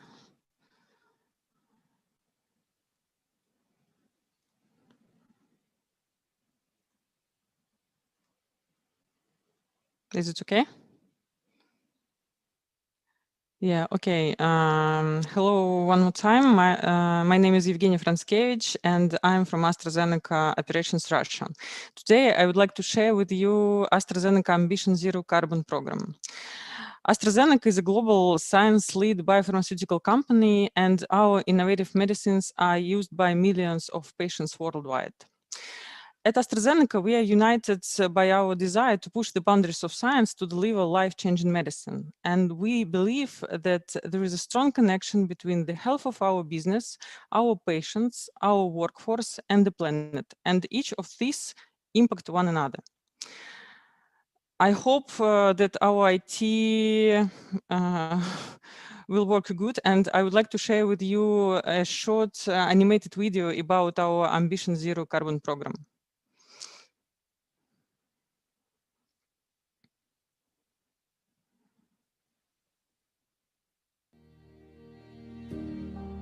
At AstraZeneca, we are committed to delivering sustainable health. We believe there is a strong connection between the health of our business, people, and the planet, and that each of these impacts one another. Since 2015, we've reduced our greenhouse gas emissions from operations by 1/3 and our water consumption by 20% against a backdrop of business growth. But there's more we can do. Our planet is at crisis point. Global warming represents an urgent threat and we must act now. We're following the science of climate change to set emission reduction targets and to deliver on our ambitious goals. There are two key elements to our approach: adapting our business to be fit for the future so we can reduce our climate impact, and proactively addressing the impact of climate change on our company so we can continue to provide medicines to patients. Ambition Zero Carbon sets out our commitment to eliminating carbon emissions from operations by 2025 without relying on offsets. To achieve this, we will double energy productivity, use 100% renewable energy for power and heat, switch to a fully electric vehicle fleet, eliminate F-gas emissions at our sites, launch our next generation respiratory inhaler with near zero climate impact propellants. In addition, we've pledged to become carbon negative across the entire value chain by 2030. We will explore how to design in carbon neutrality across our organisation and engage with our suppliers to reduce emissions in the network. To further mitigate climate change, we will plant and maintain 50 million trees to absorb CO2 from the atmosphere via our AZ Forest programme. We will invest up to $1 billion to deliver on these targets, but we can't do this alone. To achieve these ambitious goals, we need to collaborate across industry sectors, policymakers, NGOs and academia, and draw on the ideas and expertise of the best minds in their fields. By working together, we can overcome the climate crisis, protect our planet, and help decarbonise healthcare. Join us on this important journey.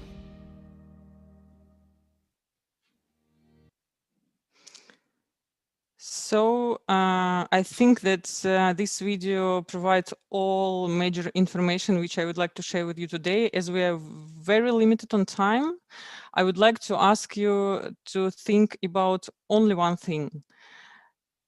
What is your personal fair share to contribute to the goal to limit the carbon emissions to the atmosphere? What can you contribute to this personally?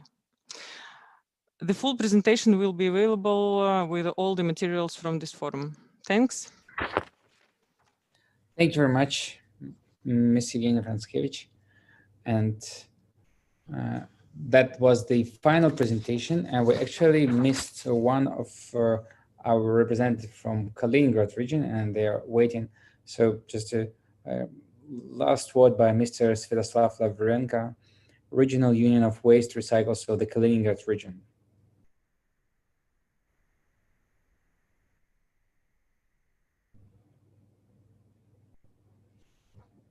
Turn on microphone, please. Turn on microphone. It's on. Yeah, that's it. Yeah. Oh, once again, what do you expect from the Svetoslav? You asked that we missed a speaker. You asked what? Final what? Actually, we could add the missing point during the discussions, and the last it was the proposals to look at the Kaliningrad region as the ground for implementation of environmental projects, and also the second expectation for us in this forum is to give an advice what kind of strategy of waste management is more suitable for Kaliningrad region. So that was the last point, and we would like to discuss it later. Thank you very much, and for sure that will be discussed during B2B Matching session. Dear friends, dear colleagues, thank you very much for taking part in Swedish-Russian Business Forum, and for sure that is difficult to be as short as we need it to be, and there is a lot to be discussed further in one-to-one B2B matching session. And now we want to thank all co-organizers of this forum from Swedish side and from Russian side. And let's close the official ceremony, and we'll come to B2B matching part. And thank you all who watched our forum on different platforms, and all materials, official materials and presentations will be available on the official website of the forum, like hopefully forever until the next forum on russiaexpo.org Swedish-Russian Business Forum. Thank you very much. We finish our official part and close the official translation, and we'll come to B2B matching. Thank you.